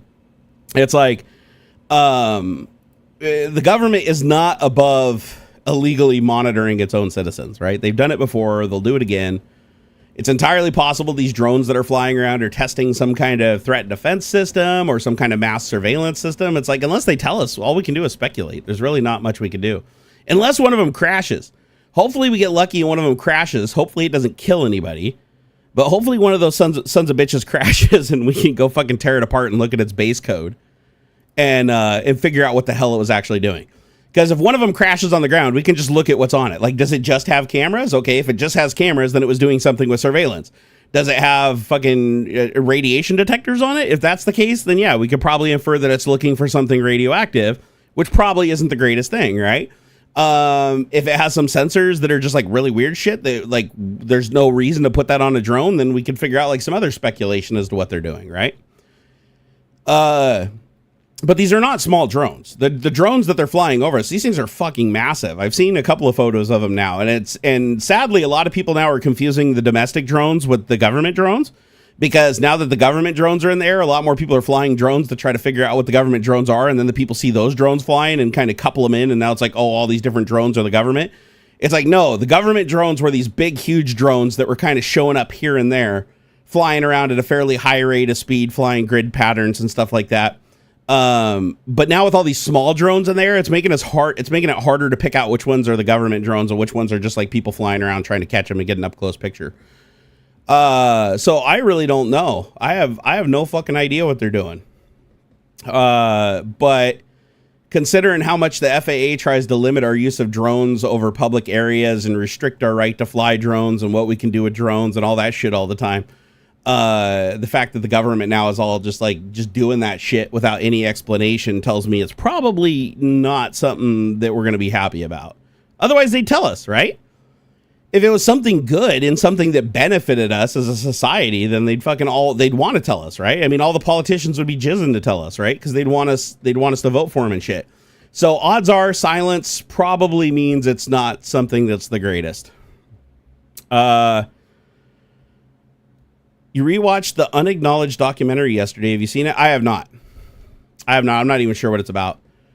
What is my opinion on the H1B drama? H1B drama. Wait, is that the bird flu? The bird flu thing that, like, there was a breakout somewhere of some kind of avian flu. I don't really have any details on it. I've been avoiding the news because I've been really anxious and depressed and dealing with a lot of pain shit and kind of dealing with the whole doctors not being able to fix me bullshit that I'm running into this month, which is why I haven't been on Twitch hardly at all. So I've been avoiding the news just to keep my sanity. After what happened with Trump being reelected and everything like that, it just fucking defeated me. Like, I got to the point where I'm like, I can't handle all this. So much shit is going wrong so fast that it's just causing me a shitload of stress. So I'm trying to back away from it a little bit. But at some point I'll have to re-engage because you can't hide from this shit forever, right? No. Oh, Elon and foreign engineer. Oh, H1B, the visas. Oh, fuck. Why did I think bird flu? Wasn't there a bird flu outbreak too that happened just recently? I think that's why I was confusing them. I thought I saw something about that. So yeah, bird flu kills 20 big cats at Washington Sanctuary, now under investigation. So yeah, here in Washington, just like 18 hours ago. Yeah, I saw something about this. I didn't know it killed a shitload of animals. Fuck. So authorities are investigating how big cats contracted this bird flu, highly pathogenic strain of H5N1 influenza. That's why I kind of mixed up with H1B. I'm like, oh, letters and numbers. No, as far as the H1B thing, that's just Elon Musk being a hypocrite. Elon Musk has always been a hypocrite. Has anybody ever known Elon Musk not to be a liar and a hypocrite? Like, Elon does what benefits Elon, right? Elon talks shit about how we have to hire American and fuck foreigners and kick them all out of the country, and we have to get back to being a pure blood fucking apartheid state and yada, yada, yada. And then he's like, oh, but I can hire H1Bs out of the country because I need their skill set and they hardly need any money. So I can get them cheap and they'll do shitloads of stuff. Same thing Microsoft did. Microsoft did the same thing with H1Bs, right? Microsoft hires an insane number of H1Bs because they'll work for about $20,000 to $40,000 less a year than a domestic worker because of the cost of living in the Redmond, Bellevue, Seattle area where they're based here in Washington. So they bring in shitloads of H1Bs because they'll all partner off and be roommates and live like 3 people in a 1-bedroom apartment and, bide their money and send back 90% of their wages. And so you can't compete with that, right? So, and Elon, I'm sure, is doing the same thing. Elon can absolutely find talent. There's a shitload of talent here in the United States, but he'll have to pay for it, and he doesn't want to pay for it, just like every other business. It's fun seeing Elon and Vivek and Mega all fighting each other, though. That has been fun. I have been kind of keeping an eye on that a little bit. Like, I thought it was funny that Elon's like taking away the verification mark of a bunch of like Trump sycophants, and Trump's not going to like that because they're all running to Trump and narking on him hard, right? So he's gonna get in a lot of trouble. And it doesn't matter how much money Elon has, once Trump takes office, he'll abuse his power to fuck over Elon if he doesn't like him. That would be fun to watch, though. I would like to see that. Like honestly, I would like to see the whole alphas square off because that's going to be a battle Elon is going to lose really fast. Because don't get me wrong, Elon has a lot of money and he can get a lot of influence that money and spread that money around. But when you have a president that completely controls basically the House, the Senate, and has the most corrupt Supreme Court in his pocket that has pledged allegiance to him over the Constitution time and time again, publicly and privately. Elon's not going to win. Like if Trump wants Elon just to go to jail, he'll just sign some fucking illegal order, get him thrown in jail, bypass all due process, and the fucker will just rot. So, and Elon's got to know this. Like, Elon's dumb, but he's not that dumb, right? Hey, Michael R. Media, thank you for the $2 super chat. I appreciate it. He said, I found DT 990 Pros for $100. What? No. Wait, Baradynamic DT 990s? What? Let me see. Are those the ones I'm thinking of? The 990 Pros? How? Are they the 250 ohm version or the lesser one? Wait, you can buy these for $160 right now for the 250 ohm? The 80 ohms are the expensive ones. The 80 ohm ones are $284. But still, 250 ohm? $159? Damn, here, I'm gonna get an affiliate link for that, because that's, I mean, God, that's a fucking steal. Didn't these used to be like $500-600 back in the day? I wanna say that this was I want to say that these were like stupid money back in the day, because I remember like all the big creators would use these, the DT990 Pros. Fuck, I even know a lot of audiophiles that rock these things. Geez, so yeah, the 80 ohm, why are the 80 ohm ones so much more expensive? Is that because the 250 ohms require so much more power to drive them? Because I would have expected the higher impedance ones to be the expensive ones. Like 80 ohm, you could drive that with like, you could drive that son of a bitch with like a cell phone. The 250 ohm, you're going to need like a decent amp setup and shit. Unless I've got that backwards in my head. Trump would toss Elon in jail and then take all Elon's money. That would be great. That would be awesome. Elon thinks he's going to run the show, but as soon as Trump feels threatened by Elon and feels like Elon's going over his head or Elon's doing, Trump will burn that bridge so fucking fast without even thinking twice about it. Trust me, we're going to see some crazy shit happen in 2025 that I can't even fucking predict. Like at this point, we are so far off the reservation of common sense that shit's just going to get beyond wild. Oh, the 80 ohm one needs more power. Okay, so I got it backwards. So 250 ohms is less resistance than 80 ohms, so I had it backwards. So less ohms is harder to drive, correct? Actually, that would make sense, wouldn't it? How many ohms were my hold on, let me check something really quick. I want to see how much my HD 500s, HD 500, or HE 500 ohms. Yes, there we go. All right, so the HE 500s, those are my electrostatic headphones that need a fair amount of power to push. No, they're only 50 ohms. So let's see here. So the HE 500 planar magnetic headphones, they're 50 ohm. Oh, actually, but you're right, because lower ohms would be harder to drive, correct? And these are fairly hard to drive. So more ohms require, okay, so more ohms is more resistance, so more difficult to drive. That's what I thought. Okay, I'm confused. So I was right. So 250 ohms are harder to drive than 80 ohms, correct? So I didn't have it backwards. I had it right the first time? Okay, good. That's what I thought. More ohms harder to drive. That's what I thought. I was really confused by that when somebody in chat said no, it was the other way around. Because no, 80 ohms should be stupid simple to drive. Like, I have a pair of headphones. I'm trying to remember which ones they are, but I have a pair of headphones that's like 600 ohm. It's like 500 or 600 ohm, and like you can barely fucking hear them. Like if you plug them into a phone, you have to use an amp. You have to use a preamp. Which ones were they? Were those my Sennheisers? Was it the Sennheiser ones? Here, let me look. Was it the Sennheiser HD 800s? One of the old headphones I had required a shitload of amplification to get any volume out of them. Let me see here. Ohms.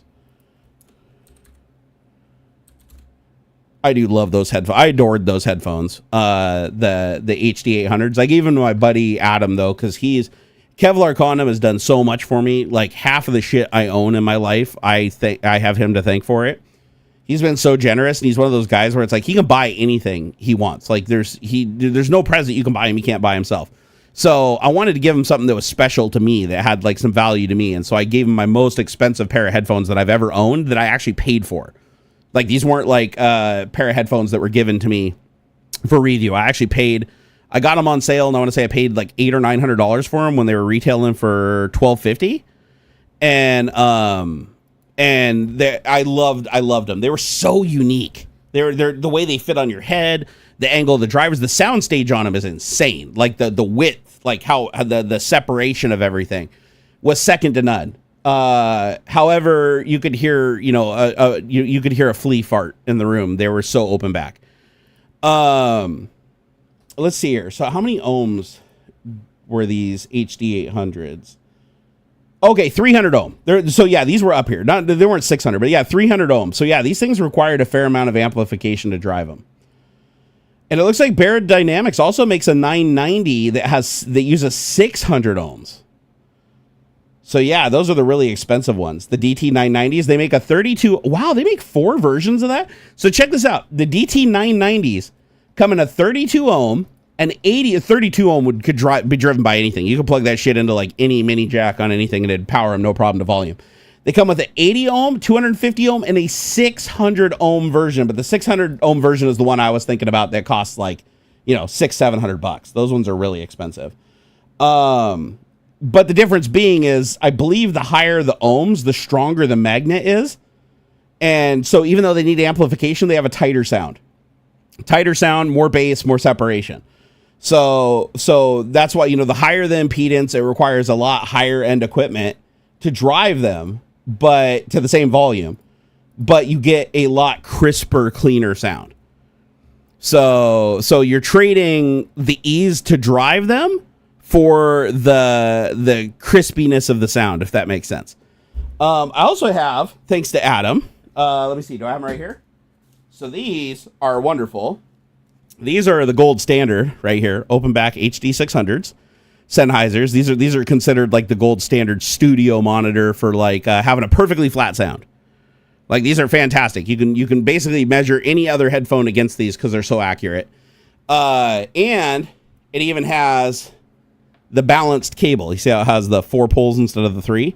So you have to have an amp that supports a balanced connector, which I have 2. Again, thanks to Adam. All this stuff comes from Adam. So this one has a balanced connector. I also have a better one than this. I think it's downstairs, though, because I was listening to it in the bedroom. But I also have a really high-end DAC that drives that shit. Or if you want to get really fancy, like, although, honestly, I can't recommend this anymore. It's stupid heavy. Oh, fucking weighs like 9,000 fucking tons. But that's a solid block of metal crystal and tube. This is a tube amplifier. This is a WA7 Fireflies amplifier for headphones. And it sounds good. Doesn't put out much power. As a matter of fact, my little portable digital DAC that I have can put out like twice the volume of this thing, even though the power brick for this thing is huge. It's like bigger than a fucking like old Commodore 64 power brick. This thing probably weighs 10 plus pounds. And you have to let the vacuum tubes heat up for a while. But it does support... I don't even think it supports balanced connectors. I think this one, if I remember right, I don't even think that's balanced. So with the balanced, you get a lot more for your power. So you think DankPods, whoever the HD 600s are mentioned? Oh yeah, DankPods loves the HD 600s. They're well loved throughout the entire like audiophile community. What happened to your Mayflower DAC? I still have it. I have 2 of them. I have 2 Mayflower DACs. I have the newer one that runs on the AC power and the older one that runs on the DC power. So the AC one is the cleaner one by far. I should hook it up again. Honestly, none of my headphone amps are connected for my computer right now. Like I'm literally driving headphones off of my fucking Rode Class A servo based podcast with 44 hertz, 16-bit audio. It's like sounds like absolute fucking garbage. Because when I listen to music, I usually listen. My optimal thing for listening to music, where is there's an Amber Alert. Shit. Okay, anybody in Olympia, Washington, if you see a 2007 Ford 40 Washington plate number BQS 2238, please report it to the police immediately. How the fuck do I get out of that? Okay, there we go. So you still use the HD 280 Pros for audio listening? That's awesome. So I have shitty audio up here, and I shouldn't because I have amazing audio. Like I just need to get it all wired up, but the room is just so disheveled, and my back is hurt so bad I can't crawl under anything. But I have like a really fucking nice Denon amplifier over here. I've got nice speakers. I can have a really good, nice system, a 12-inch subwoofer. I need to get that hooked up. I also have multiple DACs that I could hook up to this thing for headphones where when I'm not streaming and I don't need the mixer board, I could switch over and use the secondary audio device, which is much higher quality. I mean, some of these DACs I have can do 384,000 hertz at 32-bit, which is just insane. Like if you're playing like, uncompressed audio through like Amazon Music or whatever, like the super ultra HD or whatever, my God, does it sound amazing if you have a good DAC and a good set of headphones. Like the difference between that and like CD quality audio is massive. It's absolutely massive. Most people have never even experienced what audio can truly sound like when you have the right setup. Hey, what's up, Leslie? How's it going? You recently got a set of open ear 560S's and you're driving them with a shit audio Gunner DAC. That's awesome. Shit makes good stuff. If you guys don't know shit audio, it's spelled SCHIIT, and yes, it is pronounced shit. And that's on purpose. Like, they literally named their company Shit Audio because they thought it was funny. But no, they actually make really good equipment. Like, if you want a good headphone amp and stuff, they make good stuff. Little on the big side for what it puts out. But I think they do that more to be like flashy and have it like look good in an entertainment center and stuff than have it be compact. Because you can get DACs that are like stupid compact. Let me see if I can find mine that I have downstairs. What is it called? It's an Iffy DAC. Iffy Griffin. Let me see if I can find it on Amazon here really quick. It's the IFI Griffin X DSD. There it is. I found it. This thing is the mother of all DACs. Like, and not just portable. Like, it is a portable DAC with full balanced connectors, every feature you could ever want. But of course, you know, my friend Adam got it for me a couple of years ago. But yeah, these are $509.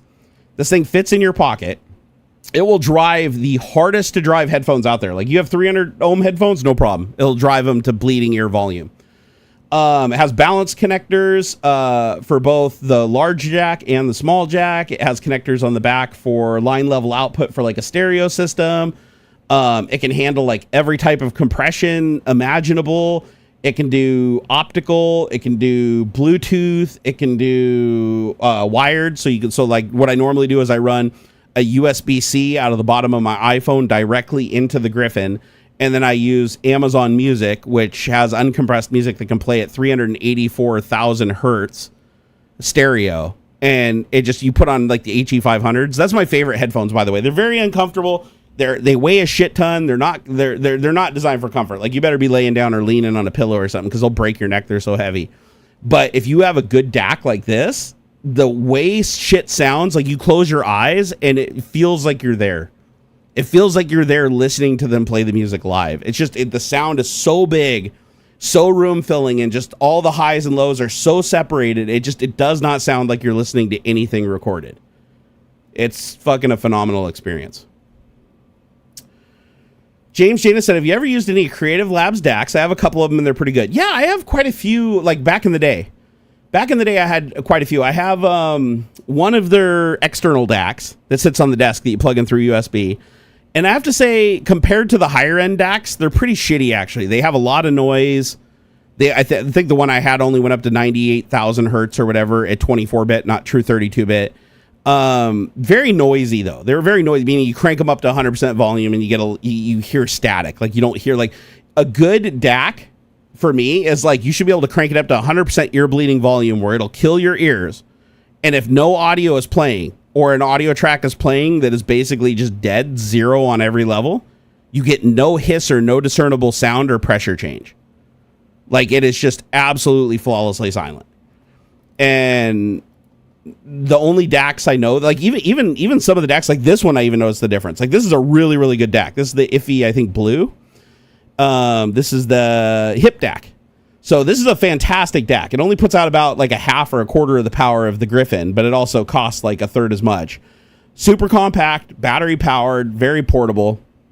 However, even this one doesn't sound as good as the Griffin. Like, you can definitely tell the difference if you have the headphones for it. Now, don't get me wrong. If you have shitty headphones, if you have absolute garbage headphones, they have poor frequency response, really low ohms, just really shitty curve that colors the audio really badly, then you're not going to notice the benefits of a good DAC. You're really not. So you have to have, like, I'd say the headphones. The DAC comes first for sure, but then the headphones or the speakers to really capitalize on that difference in sound. Amazon Music, that's what I use. I use Amazon Music. There's tons of music providers that do lossless music now, but I've just used Amazon for so long, and I just tack them onto my Amazon Prime that I do every year, and I get a little bit of a discount. So it's what I use. Use the equalizer APO with Creative Sound Blaster X G6 DAC. I don't think I've ever used the G6. Now, keep in mind, the Creative Labs DACs that I have at this point are probably 6 to 8 years old. So I haven't used any of their current shit, so I can't speak to what they sound like today. You have no idea if your headphones are good or not? What headphones are they? What's the make and model? And by the way, headphones don't have to be ridiculously expensive. Like, for instance, these are the Sony MDR V6s. They're out of production, so to find a pair of these now is like $250, $300. But there's a version, I'll have to look it up. It's a blue label with a different model number, but it uses the same exact drivers and it has the same exact impedance, and they sound identical. A friend of mine has them, and I put them on, and AB changed them, and I didn't notice any difference.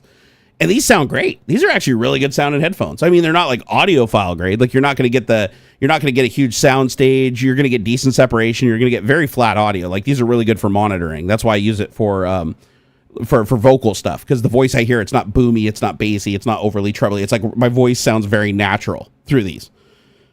But these the blue label version you can get for like $80 or $90 on sale. So let's see here. Let me see if I can even find them here. Sony.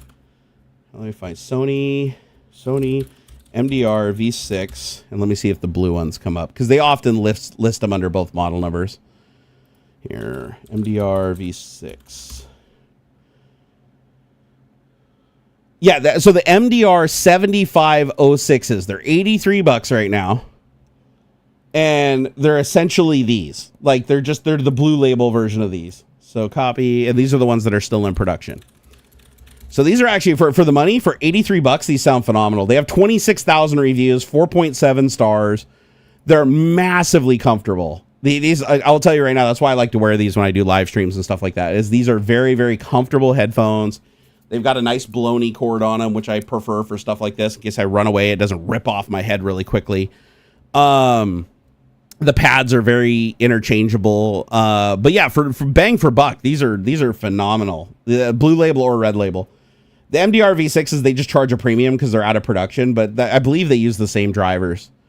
So let's see. So frequency response, 20 kilohertz, sensitivity, 10 hertz.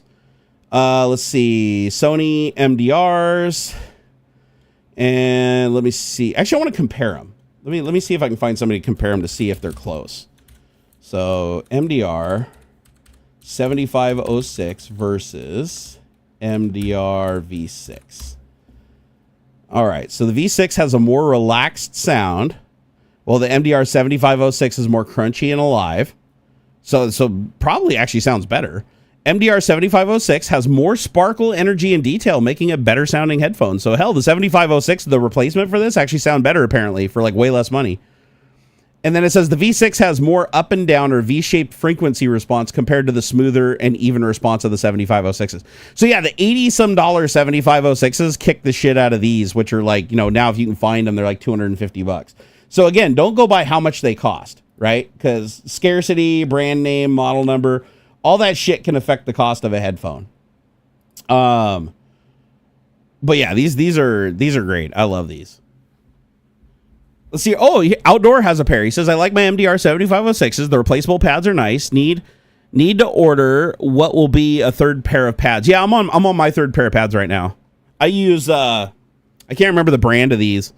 But they're vented and they're very plush. But the stock pads that come with them will only last you about a year before they start flaking, sadly. But they're, like I said, they're cheap to replace, and they're a really common ear cup too. So there's a lot of third-party pad manufacturers that you can get. However, I will say this: a lot of people don't take this into account, but the pads that you put on your headphones affect the sound huge. Like I didn't realize this when I ordered my first set of pads many years ago. But make sure whatever pads you get, make damn sure that they don't alter the sound too much. So here, hold on.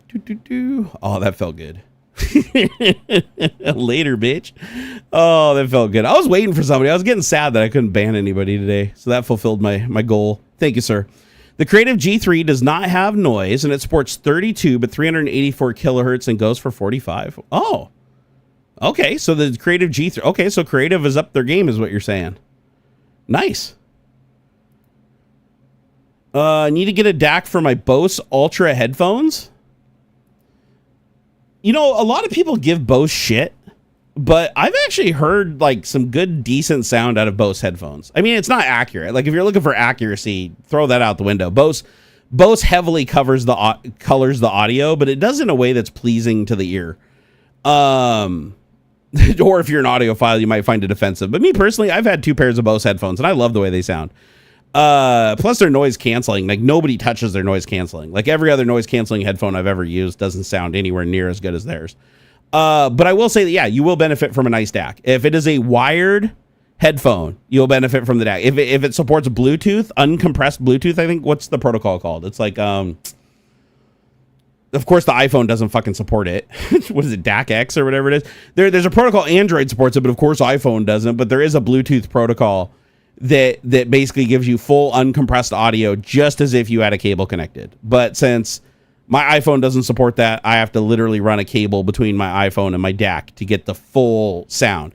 And you definitely notice, like when I connected at the highest quality Bluetooth, which is like 96,000 hertz or whatever, at like 16 or 24 bit, when I go to the wired experience and like max out everything, oh my God, it sounds different. Like with the same exact headphones, it sounds radically different. And I even have a, what's it called? Iffy. I have an Iffy, I think it's called the Iffy Blue, and it's a little tiny micro DAC that hangs around your neck on a necklace. And it's really good for like hooking to headphones and like listening to your TV at night and like watching movies and stuff while somebody's sleeping next to you, because you still wear your really nice headphones and benefit from all the audio, but it's a really nice package. And over Bluetooth, it sounds like absolute dick. But then you plug it in with a cable, USB directly from it into the phone, and it sounds absolutely gorgeous. However, again, that's on iPhone. On Android, you don't have that problem. You're enjoying your AirPods Pro Max? I'll be honest, AirPods don't sound good. So they're okay for like CD quality music. Like if you're just listening to 44 kilohertz, 16-bit audio, AirPods Pro. AirPods Pro Max. You're talking about the headphones, not the in-ears, right? So there's AirPods and then there's earpods, right? Fucking Apple's branding confuses me. I've never heard the AirPods Pro Max, like the actual headphones, but I know a lot of people really love the sound. I've never listened to them though, but a lot of people do say they sound great. The earpods though, the ones that you stick in your ears, I have earpods Pro and I have earpods 2.0. And actually I got the earpods 2.0 right here. The Pros are down next to my bed and I do use them. I use them in the hot tub. So when I go in the hot tub, I use the AirPods because they're more expendable and they seem to survive falling in the water. Don't ask me how. Fucking chlorinated water, it's survived being dropped in there like a dozen times. But I will say that they sound just fine with CD quality music. And I'll be the first to say that like a really high-end DAC and really nice headphones can actually make normal CD quality music sound like ass. But I will say that if you're listening to really high quality music or whatever, you really don't get the benefits of it at all from the earpods. As a matter of fact, I don't even think the earpods will play the full like uncompressed audio at like the highest bit rate because they communicate over like a low bandwidth Bluetooth. Let's see here. You love Sony headphones, but they let me down with the shit internal batteries. Yeah. So Sony's powered headphones, I've heard problems with the batteries. Although the build quality on them seems decent. Like I know a lot of people that have been using Sony headphones for like a really long time, and the quality has always remained there, and they haven't had any major problems. Okay, so yeah, those are so the ear pods are the over the ear headphones. God, I'd like to try them. I've never listened to them, which is really weird. Like, I've listened to the WH-1000 XM4s. Those actually sound really good. That's actually a really good pair of headphones for if you have an Android if you have an Android set. If you have an iPhone, you're missing out. But the earpods, fucking, they're very average, very, very average. And I do love IEMs. Just so you know, like I'm a big IEM guy. Whenever I do VR, I always have IEMs and in-ear monitors, basically like earbuds that have more drivers and they have a cable instead of being Bluetooth, so that they sound better. And you can actually get some really cheap IEMs, dude. Like, let's see here. What are they? The IEM. Let me see if I can find the ones I bought. So let's see here. Not those. Overall pick. I'm trying to find the ones that I purchased a couple of years ago. I think I paid $24 for them. The KZ something Pro. Hold on, KZ Pro. Let me see if I can find these. They're super cheap. I'm looking for the thing where it says, "Oh, you've purchased these before." Oh, they actually went up in price. Damn, I remember when these were like $24. Now they're like 40 some dollars for the KZs. Trying to find my exact pair. Because they actually sound, I mean, they sound really good. Oh no, I found them. Here they go. The ZSNs. Here it is. $21. You cannot fucking beat this. These are the IEMs I use when I'm playing PSVR 2. So here, I'll put a link in chat there to my affiliate on Amazon. These are $21. They're currently 24% off, and there's a $2 off coupon also. So that's like, this is the best deal they've ever been. They're normally like 24 to 29 bucks. They come with a phenomenally good cable. The sound quality is actually really good as long as you get a good fit. You want to make sure that you fit the right cones. I usually replace the stock ones that come with it with foams, the memory foam ones. The memory foam ones for me always give me a better bass response. Anytime I ever use the little rubber ones that come with the in-ears, especially like the earpods and stuff, when you stick them in, it just doesn't give you a good sound. The seal that you get from like a dense memory foam always sounds a lot better. But yeah, anytime I'm playing VR, these are my go-tos. And the reason why is they take nothing to drive. They're 25 ohm.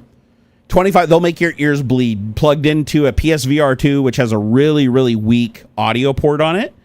That's why I don't use like my high-end headphones. I have to put an inline amp like this to power it because it basically at full volume, you can barely hear it. But yeah, with these KZ ZSNs Pros, $21, you have a set of IEMs that will make your ears bleed connected to a Quest 2, Quest 3, or PSVR Pro. Because if you know with VR, it's like the Bluetooth connection always has a lot of lag and it sounds like shit. So running a cabled IEM is the best. And earphones are usually hard to fit, like especially if you have a strap, like one of those head straps like I use from fucking what's their name? My brain is rotted so bad. I only slept an hour last night, not even that. God damn it, what's the name of their shit? It's the company that makes the headbands for the Quest 2 and the Quest 3 that have like the integrated fan and the battery packs and man, I'm drawing a blank right now. They're phenomenal though. They're absolutely phenomenal, and I swear by them. And you can plug in these IEMs to them, and they'll make your fucking ears bleed playing Beat Saber. And they sound good too. Like seriously, like for $21, they sound as good as IEMs I have. Like I have a pair of Shure SM somethings that are like 150 or $200, and these sound almost as good. Like I'll say the Shures are slightly better. But they also they need more power to drive. Like you have to use an amp inline to use them. But for something that's only 25 ohms, these things actually put out a really, really natural sound. It's not like that boomy sound you get with like earpods. Yeah, we already talked about Honey earlier. Oh yeah. If you guys are using Honey, please uninstall that shit if you have the Honey plugin. For clicking on any of my affiliate links. Otherwise, all the money just goes to Honey because Honey is intercepting everybody's affiliate links and stealing all the content creators' money. So, yeah, if you got Honey installed as a browser plugin, just uninstall that shit. Besides, you don't even need it because you get coupon codes from, like, Edge and Chrome and all that shit have, like, built-in coupon code support now without stealing everybody's fucking thing. Bobo VR, thank you, LPP1234. I appreciate you, brother. Yeah, Bobo VR. I don't know why I couldn't fucking remember that. Bobo VR, honestly, I got to shout those guys out because, man, do they make a fucking great product. So Bobo VR makes a head strap that is absolutely phenomenal for the Quest 3. This thing is the badass. And I got a Quest 3 for Christmas from my friend Heath. He bought it for me so that I could play some games with my son because my Quest 2, the controllers are dead, and just to buy the controllers is like hundreds of dollars. Honey is okay for cooking though. Yeah, honey for cooking is fine. Honey plugin, bad. Honey for cooking, good. Honey is a superfood. It's really good for you. Just not the plugin. But yeah, these Bobo VR head straps are phenomenal, man. Like if you have a Quest 3, well, actually, if you have a Quest 3, the internal battery doesn't last for shit. Like I hate that Quest put such a small battery in it. But the Bobo VR head strap has a magnetic battery. It's hot swappable in the back. And the most important thing is it has a fan. The Pro version, the S3 Pro, that's the one you want. It's got a freaking fan in it that blows and keeps the lenses from fogging up and keeps your face nice and cool, which is like something I have to have.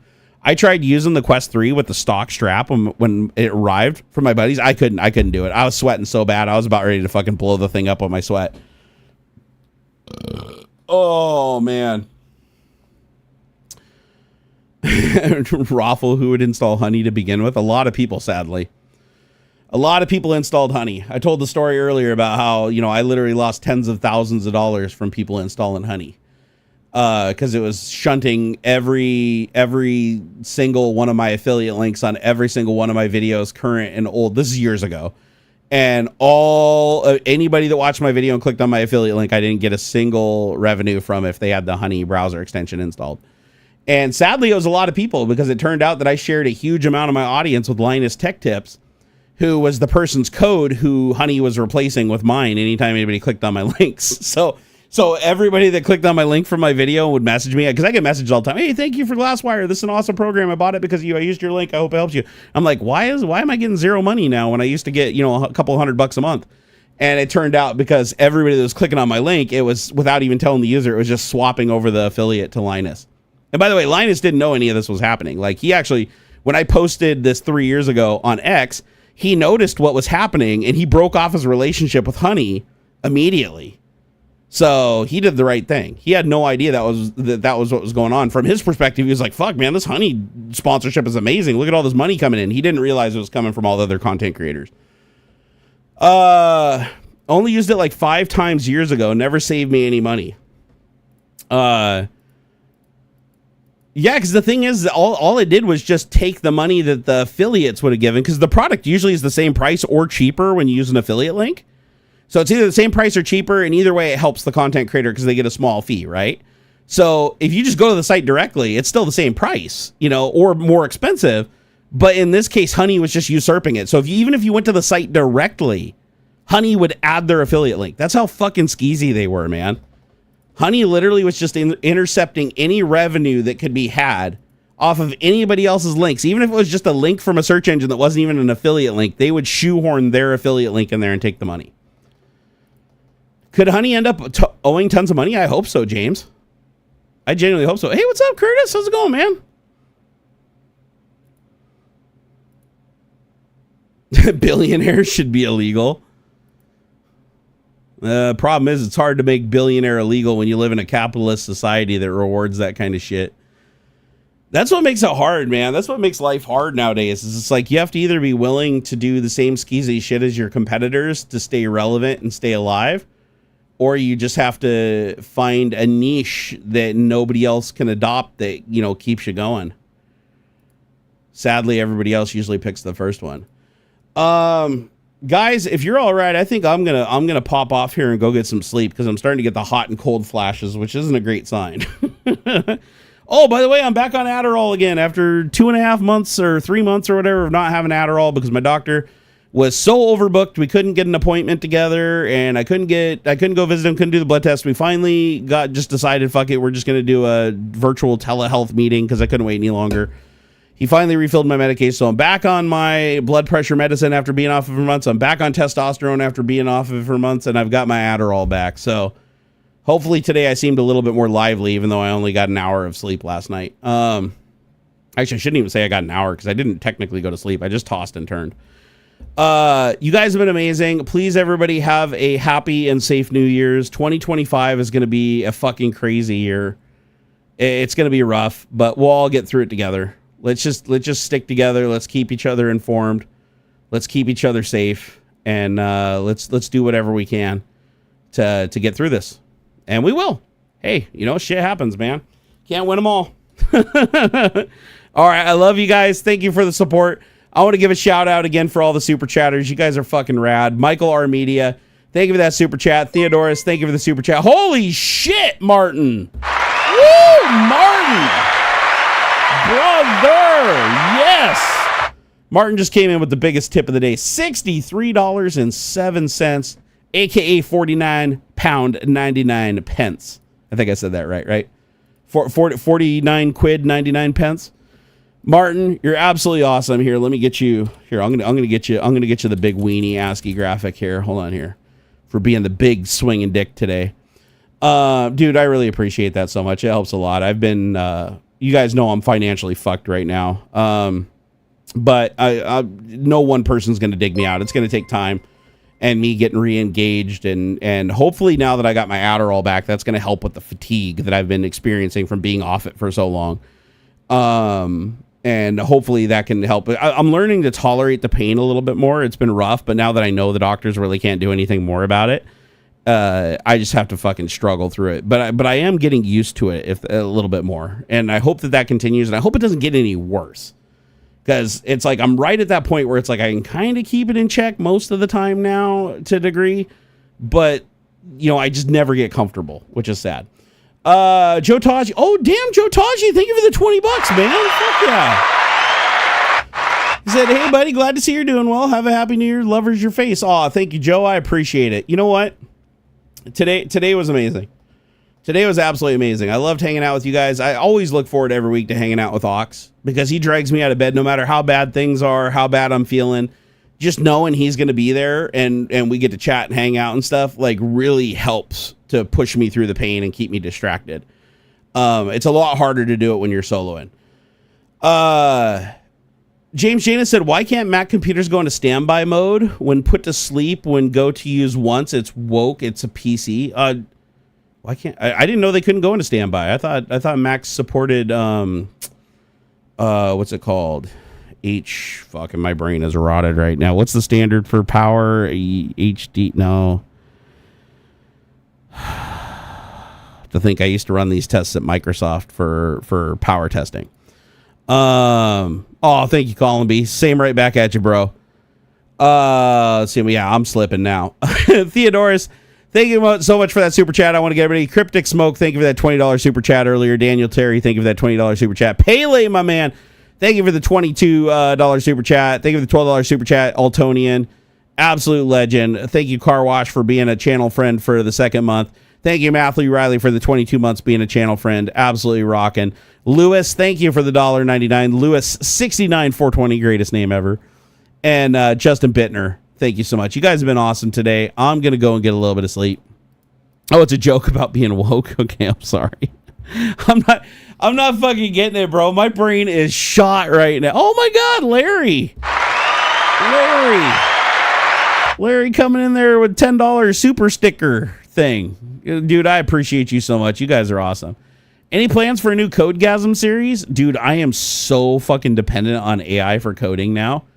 Like, that's why I'm so scared of AI, dude. It's like every time I sit down in front of the compiler, I'm like, oh, I'm going to write a piece of code from scratch. I start planning out my functions, I start planning out my classes, I start including my dependencies.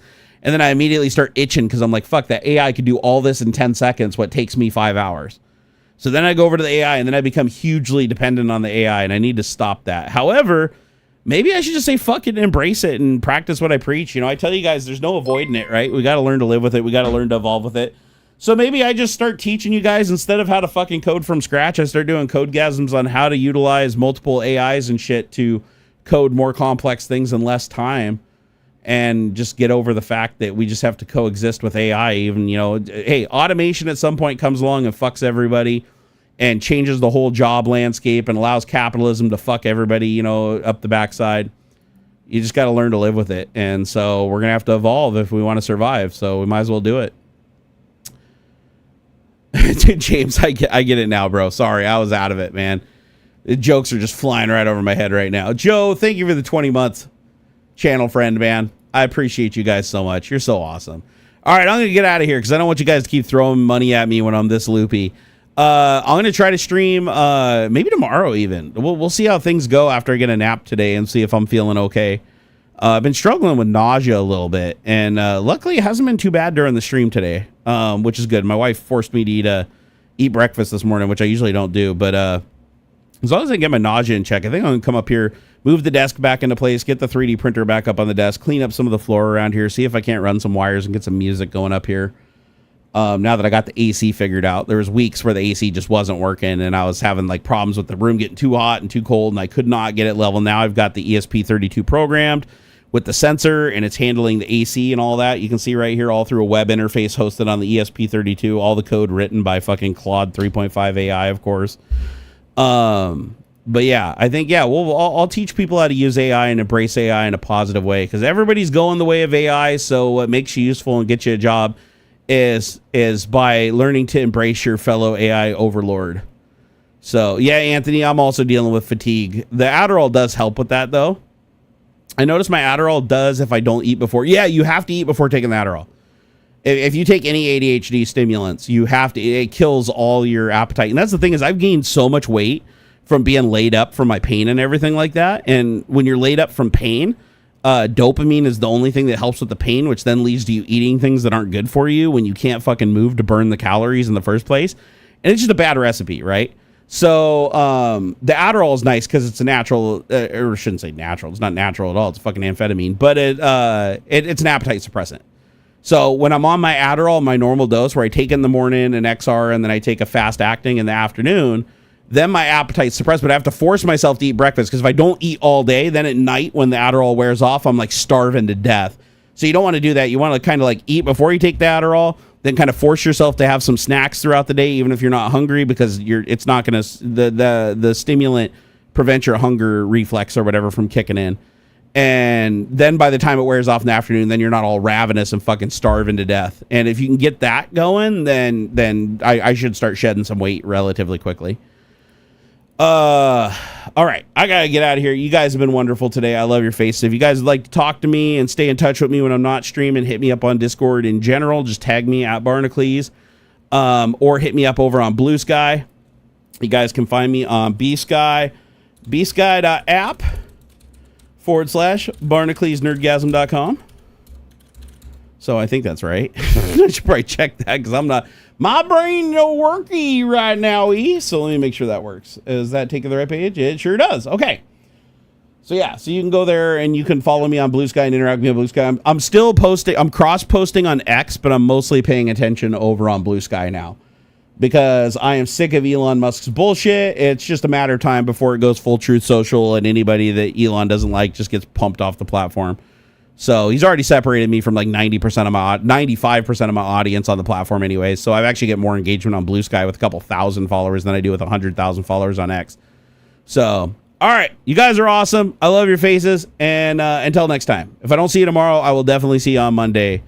Wait, what is Monday? Is Monday New Year's? Monday is, day before New Year's Eve. Okay, yeah, so Monday, let's shoot for Monday if you guys don't see me tomorrow. Wait, you take Ritalin and it doesn't suppress your appetite? Wow, that's crazy, James. You must be like wicked used to the dose you're on, because it should. Like, Ritalin, by all accounts, is still an amphetamine, right? It's just 2 amphetamines instead of 1. It's like, what, dextroamphetamine? There's like, it's a different type of amphetamine, but they're both amphetamines. I can't take Ritalin. We tried Ritalin, and it gives me like fainting goat syndrome, where I just fucking pass out all the time. And it took us forever to figure out that was causing me to like lose consciousness. Yeah, go watch some Gears and Gasoline videos, Anthony. Everybody, please go have some fun. Enjoy the last couple of days in this year. Try not to let too much shit bug you. I mean, I know I'm the worst person to give that advice, because I can't take it myself, and I don't blame you if you can't, but I have to say it, right? Try not to take life too seriously. Try to take at least, a little bit of time every day to center yourself, focus on something you love. If it's playing a video game, masturbating, whatever it is, just do something to make you happy and to make your life good, because if you don't and you always focus on everybody else but yourself, you're going to end up in a bad situation where you can't help anybody. So always put on your oxygen mask first before helping others. No, it's not amphetamine. What? I took Ritalin. Wait. Yeah. It's Ritalin. Amphetamine. All right, let's see here. I got to check this out, because I thought it was. Direct comparison studies and placebo trials indicate that Ritalin and Adderall are effective in ADHD, although it is worth noting that most trials are of poor quality and short duration. Although Ritalin and Adderall are used for ADHD, they contain different medicines. Ritalin contains methylphenidate, whereas Adderall contains a mixture of amphetamine salts. Although Ritalin and Adderall contain different ingredients, they are both classified as CNS stimulants and work in similar ways for ADHD by increasing the neurotransmitters and dopamine and norepinephrine in the brain. Let me see here. Let me look up methylphenidate. What is methylphenidate? Methylphenidate is central nervous system stimulant. What is an amphetamine? Let's see here. Actually, what am I doing? I just ask AI. Shit, we've already established this. Here, let me go. Are both Ritalin and Adderall amphetamines? Because I think you're right. I think you're right. It's not an amphetamine, but it does work like an amphetamine, like it's a stimulant. Because an amphetamine is this type of stimulant. So I think I'm just tired and I'm not explaining myself well. You're right. Ritalin is a stimulant, not an amphetamine. However, an amphetamine salt is also a stimulant. So they're both stimulants, is what I'm getting at. Oh, hey, it still has my programming in it. I opened up a new instance of Copilot, and it's still giving me, is math false? Remember I told it earlier to tell me if it's a math question or not, so I know if to go to calculator. So it says, well, Adderall is an amphetamine, Ritalin is not. I'll be damned. There you go. Hey, the more you know. We learned something today, right? I think I was just confused on that. You're right. So, but they're both stimulants. Like methylphenidate and amphetamines are both stimulants, and they both work on your nervous system similarly. But you're right. It's not an amphetamine. So if you are on Ritalin, you don't have to tell people you take meth. So, because meth is an amphetamine. And since Ritalin is not an amphetamine, you don't have to tell people you take rich people meth. Yeah, okay, so that's why you don't get an appetite suppressant effect. Okay, so methylphenidate doesn't suppress your appetite like Adderall does. Interesting. Which suppresses your... Wait, does methylphenidate suppress appetite? Because that's the weird thing is stimulants usually suppress appetite. Even caffeine does. So, yes, methylphenidate can suppress appetite. This is a common side effect of all stimulant-based medications used to treat ADHD. Reduced appetite can sometimes lead to unintentional weight loss, especially in children. Okay, so it sounds like you just have a good tolerance for it, but in general, it does actually suppress appetite. So yeah, and that's common. All stimulants do that. Even high dose caffeine does that. Kratom does that. Like all stimulants that I know of suppress appetite. It's like one of the properties of a stimulant. All right, I'm gonna get out of here before my brain melts. You guys are fucking awesome. I love your faces, and I'll see you guys either tomorrow or on Monday. Hey, I'll catch